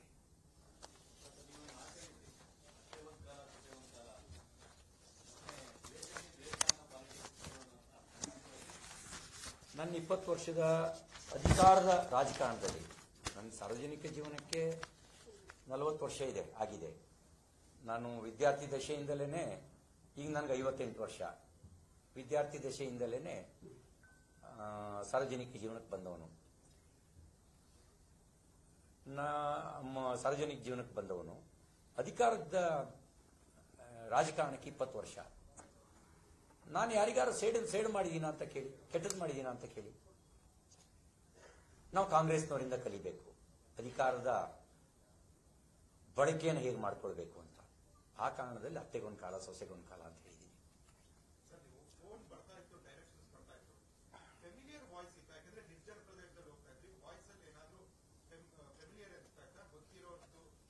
ಅದು ಈ ಸೈರನ್ನು, ಗುಂಡಿ ರಸ್ತೆಗಳು, ಇದರ ನಡುವೆ ವಾಯ್ಸ್ ಕಡೆಗೆ ನಾನು ಗಮನ ಕೊಡಲಿಲ್ಲ. ಕೆಲವೊಮ್ಮೆ ಹೆಸರುಗಳು ಬರ್ತಾ ಇತ್ತು, ಓದಕ್ಕಾಗ್ತಿರ್ಲಿಲ್ಲ. ಕೆಲವೊಮ್ಮೆ ಹೆಸರು ಬರ್ತಿರ್ಲಿಲ್ಲ ಅವ್ರದ್ದು. ಸುಮ್ಮನೆ ನಾನು ಎಡಬಲ ಕಣ್ಣಿಂಗ ಆಡಿಸ್ತಾ ಇದ್ದೆ. ಅವ್ರು ನಾನು ನೋಡ್ತಾ ಇದ್ದೀನಿ ಅಂತ ಹಿಂಗೆ ತಿರ್ಸ್ಕೊಳ್ಳೋರು, ಫೋನ್ನ ಇಳಿದೋಗಿ ಮಾತಾಡೋರು. ಆದರೆ 10, 15 ನಿಮಿಷ, 20 ನಿಮಿಷಕ್ಕೆ ಫೋನ್ಗಳು ಬರ್ತಾನೆ ಇರ್ತಿತ್ತು. ವಾಕಿಯ ಡೈರೆಕ್ಷನ್ ಕಡಿಮೆ ಇತ್ತು. ಯಾಕೆಂದ್ರೆ ವಾಕಿ ಡೈರೆಕ್ಷನ್ ಇದ್ರೆ ಒಂದು ಅಲ್ಲಿ ರೆಕಾರ್ಡ್ ಆಗತ್ತೆ, ಎರಡನೇದು ನನಗೂ ಕೇಳುತ್ತದೆ ವಾಕಿಯಿಂದ ಬರೋದು. ವಾಕಿ ಡೈರೆಕ್ಷನ್ ಕಡಿಮೆ ಇತ್ತು. Very rare walkie direction. ಇನ್ನು ಉಳಿದಿದ್ದೆಲ್ಲ ಫೋನ್ ಮೂಲಕನೇ ಡೈರೆಕ್ಷನ್. ಕೆಲವೊಮ್ಮೆ ನೇಮು ಓದಕ್ಕಾಗ್ತಿರ್ಲಿಲ್ಲ, ಕೆಲವೊಮ್ಮೆ ಹೆಸರಿಲ್ಲದೆ ಇರೋದು. ಅದಕ್ಕೆ 2, 3 ಫೋನ್ ರಿಂಗ್ ಆಗ್ತಿತ್ತು. ನಮ್ಮ ಹತ್ರ ಇದ್ದಂತ ಅಧಿಕಾರಿಗಳು 2, 3 ಫೋನ್ ಇಟ್ಕೊಂಡಿದ್ರು. ಹಾಗಾಗಿ ಖಾಸಗಿ ಫೋನ್ಗಳು, ಅವ್ರ ಅಫಿಷಿಯಲ್ ಫೋನ್, ಎರಡನ್ನೂ ಕಾಲ್ ರೆಕಾರ್ಡ್ನ ಚೆಕ್ ಮಾಡಬೇಕು. ಮತ್ತು ನಾನು ಎಲ್ಲೆಲ್ಲಿ ಓಡಾಡಿದೆ ಅನ್ನೋದು ಏನೋ ಹೇಳ್ತಾರೆ ಅದಕ್ಕೆ, ರೆಕಾರ್ಡ್ ಅಲ್ಲ, GPS. ಅದ್ರ ಜೊತೆಗೆ ಈ ಇದರಲ್ಲಿ ಇರುತ್ತಲ್ಲ, ಏನು ಮೊಬೈಲ್ ಟವರ್ನಲ್ಲಿ CDR. ನನ್ನ CDR ಇದ್ರೆ ಉಳಿದವ್ರ CDR ಸಿಕ್ಬಿಡುತ್ತೆ. ನನ್ನ CDR ಟ್ರ್ಯಾಕ್ ಆಗುತ್ತೆ, ಯಾರ್ಯಾರ ಫೋನ್ ಇತ್ತು ಆ ಟೈಮಲ್ಲಿ ಅಂತ. ಅದನ್ನೆಲ್ಲ ನ್ಯಾಯಾಂಗ ತನಿಖೆ ನಡೆದ್ರೆ ಸತ್ಯಾಸತ್ಯತೆ ಹೊರಗೆ ಬರುತ್ತೆ. ತಪ್ಪು ಮಾಡಿದವರಿಗೆ ಶಿಕ್ಷೆ ಆಗಬೇಕು.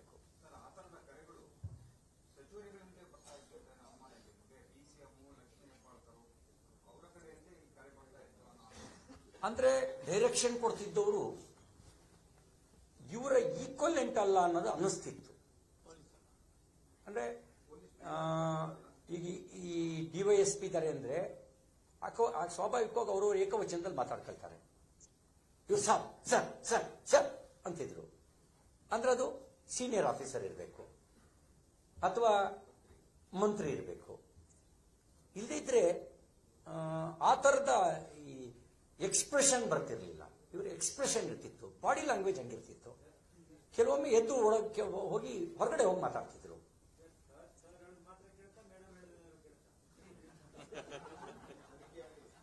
ಇಳಿದು ಹೋದಾಗ ಏನ್ ಬಂದಿದೆ ಅಂತ ಗೊತ್ತಿಲ್ಲ ನನಗೆ, ತನಿಖೆಯಲ್ಲಿ ಗೊತ್ತಾಗತ್ತೆ. ನೋಡಿ, ನಾನು ಹೇಳಿದಂದ್ರೆ ನನಗನ್ಸೋದು ಎಲ್ಲರ ಕಾಲ್ ರೆಕಾರ್ಡ್ ಚೆಕ್ ಮಾಡಲಿ, ಯಾರು ಮಾಡಿದ್ದಾರೆ ಅಂತ ಗೊತ್ತಾಗುತ್ತೆ, ಏನ್ ಹೇಳ್ತಾ ಇದ್ರು ಅಂತ ಗೊತ್ತಾಗುತ್ತೆ. ಯಾಕೆ ಹಿಂಗ್ ನಡೆಸ್ಕೊಂಡ್ರು, ಯಾಕೆ ಹಿಂಗ್, ನಾನು ಕ್ರಿಮಿನಲ್ಲ, ನಾನು ಆತಂಕವಾದಿನ, ನಾನು ಪ್ರಜಾಪ್ರಭುತ್ವದ ಮೇಲೆ ನಂಬಿಕೆ ಇಟ್ಟವನು, ಕೇಸ್ ನನಗೆ ಹೊಸ್ತಲ್ಲ, ಜೈಲು ನನಗೆ ಹೊಸ್ತಲ್ಲ. ನಾನು MLA ಆಗಕ್ಕೆ ಮುಂಚೆ ಹತ್ತತ್ರ 50ಕ್ಕೂ ಹೆಚ್ಚು ಕೇಸ್ಗಳನ್ನ ಎದುರಿಸಿದವನು, ವರ್ಷಕ್ಕೆ 3 ಸರಿ 4 ಸರಿ ಜೈಲಿಗೆ ಹೋಗಿ ಬರ್ತಿದ್ದವನು, ಬಹುತೇಕ ಸಮಯವನ್ನು ಕೋರ್ಟ್ನಲ್ಲೇ ಕಳೆದವನು. ಆದ್ರೆ ಯಾಕೆ ಹಿಂಗ್ ಮಾಡಿದೆ, ಈಗ ಯಾವ ಉದ್ದೇಶಕ್ಕೆ ಮಾಡಿದ್ರು, ಅದಕ್ಕೆ ನಾನು ನಿಗೂಢ ಅಂದೆ. ನಾನು ಹೇಳ್ಬೋದಿತ್ತು ನಾನು ಕೊಲೆ ಮಾಡಕ್ಕೆ ಮಾಡಿದ್ದಾರೆ ಅಂತ ಹೇಳಿ. ಅವ್ರ ಜವಾಬ್ದಾರಿ ಇದೆ. ಈಗ ಥ್ರೆಟ್ ಹಾಕಿದ್ದಾರೆ, ಬೆಳಗಾವಿಗೆ ಬಂದ್ರೆ ಬದುಕು ಹೋಗಿದ್ದೇ ಕಷ್ಟ ಅಂತಾರೆ. ನಾನು ಬೆಳಗಾವಿಗೆ ಹೋಗದೆ ಇರಕ್ಕಾಗಲ್ಲ, ಹೋಗ್ಲೇಬೇಕು. ಆಮೇಲೆ ಕೆಲವರಿಗೆ ಅತೀವವಾದ ನಂಬಿಕೆ ಇದೆ. ಆ ನಂಬಿಕಸ್ಥರು ಅವರಿಗೋಸ್ಕರ ಏನ್ ಬೇಕಾದ್ರೂ ಮಾಡಬಹುದು, ಅವರಿಗೋಸ್ಕರ ಏನ್ ಬೇಕಾದ್ರೂ ಮಾಡಬಹುದು. ಅದಕ್ಕಾಗಿ ರಕ್ಷಣೆ ಕೊಡೋ ಜವಾಬ್ದಾರಿ ಸರ್ಕಾರ.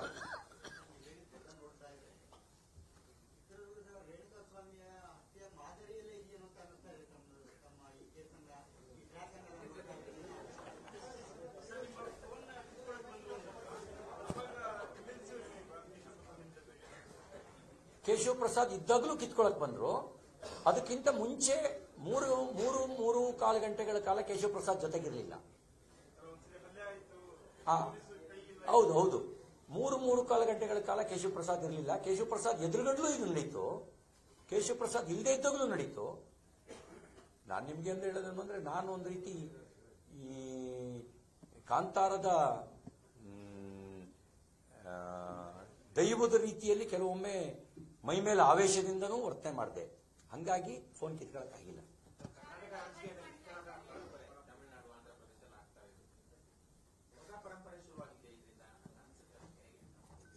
ನಾನು ಬಿಹಾರದಲ್ಲಿ ಈ ಥರದ್ದು ಕೇಳ್ತಿದ್ವಿ, ತಮಿಳುನಾಡಿನಲ್ಲಿ ಮಾಧ್ಯಮದಲ್ಲಿ ವರದಿ ಆಗ್ತಿತ್ತು, ಕರ್ನಾಟಕದಲ್ಲಿ ಈ ಥರ ಇರಲಿಲ್ಲ. ನಮಗೆಲ್ಲ ಸಂಸ್ಕೃತಿ ಪಾಠ ಹೇಳುವಂತ ಹಿರಿಯ ಸಚಿವರುಗಳು, ಇದು ಕರ್ನಾಟಕ ಸಂಸ್ಕೃತಿನ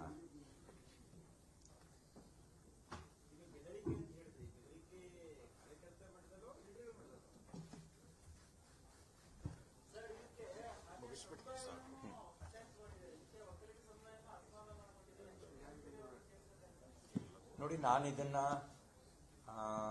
ಜಾತಿ ನೆಲೆಯಲ್ಲಿ ನೋಡಕ್ಕೆ ಇಷ್ಟಪಡಲ್ಲ.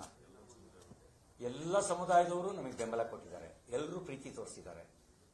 ಎಲ್ಲ ಕಾಂಗ್ರೆಸ್ನಲ್ಲಿರುವಂತವರು ಕೂಡ ಸಾರಿ ಹಿಂಗಾಗಬಾರ್ದಿತ್ತು, ನಮ್ಮವ್ರು ಮೂರ್ಖರು ಅಂತ ಹೇಳಿ ನಿನ್ನೆ ರಾತ್ರಿ ಬೇಲ್ ಸಿಕ್ಕಿದ್ ಬರ್ತಿದ್ದಂಗೆನೆ ಕೆಲವರು ನಂಗೆ ಫೋನ್ ಮಾಡಿ ಹೇಳಿದ್ರು, ನೀನೊಂದು ಹೀರೋ ಮಾಡಿದ್ರು ಬಿಡು ಅಂತ ಹೇಳಿದ್ರು. ಫೋನ್ ಮಾಡಿ ಹೇಳಿದ್ರು, ನಾವು ಹೇಳಿದ್ವಿ ಅಂತ ಹೇಳಿ ಒಬ್ಬರ ಹೆಸರು ಹೇಳಿ ಎಲ್ಲ ಅವ್ರದ್ದು ಅಂತ ಹೇಳಿದ್ರು. ನಾನು ಅವ್ರೊಳಗಿನ ರಾಜಕಾರಣ ಅಂತ ನಾನು ಹೆಸರಲ್ಲಿ ಹೇಳಲ್ಲ.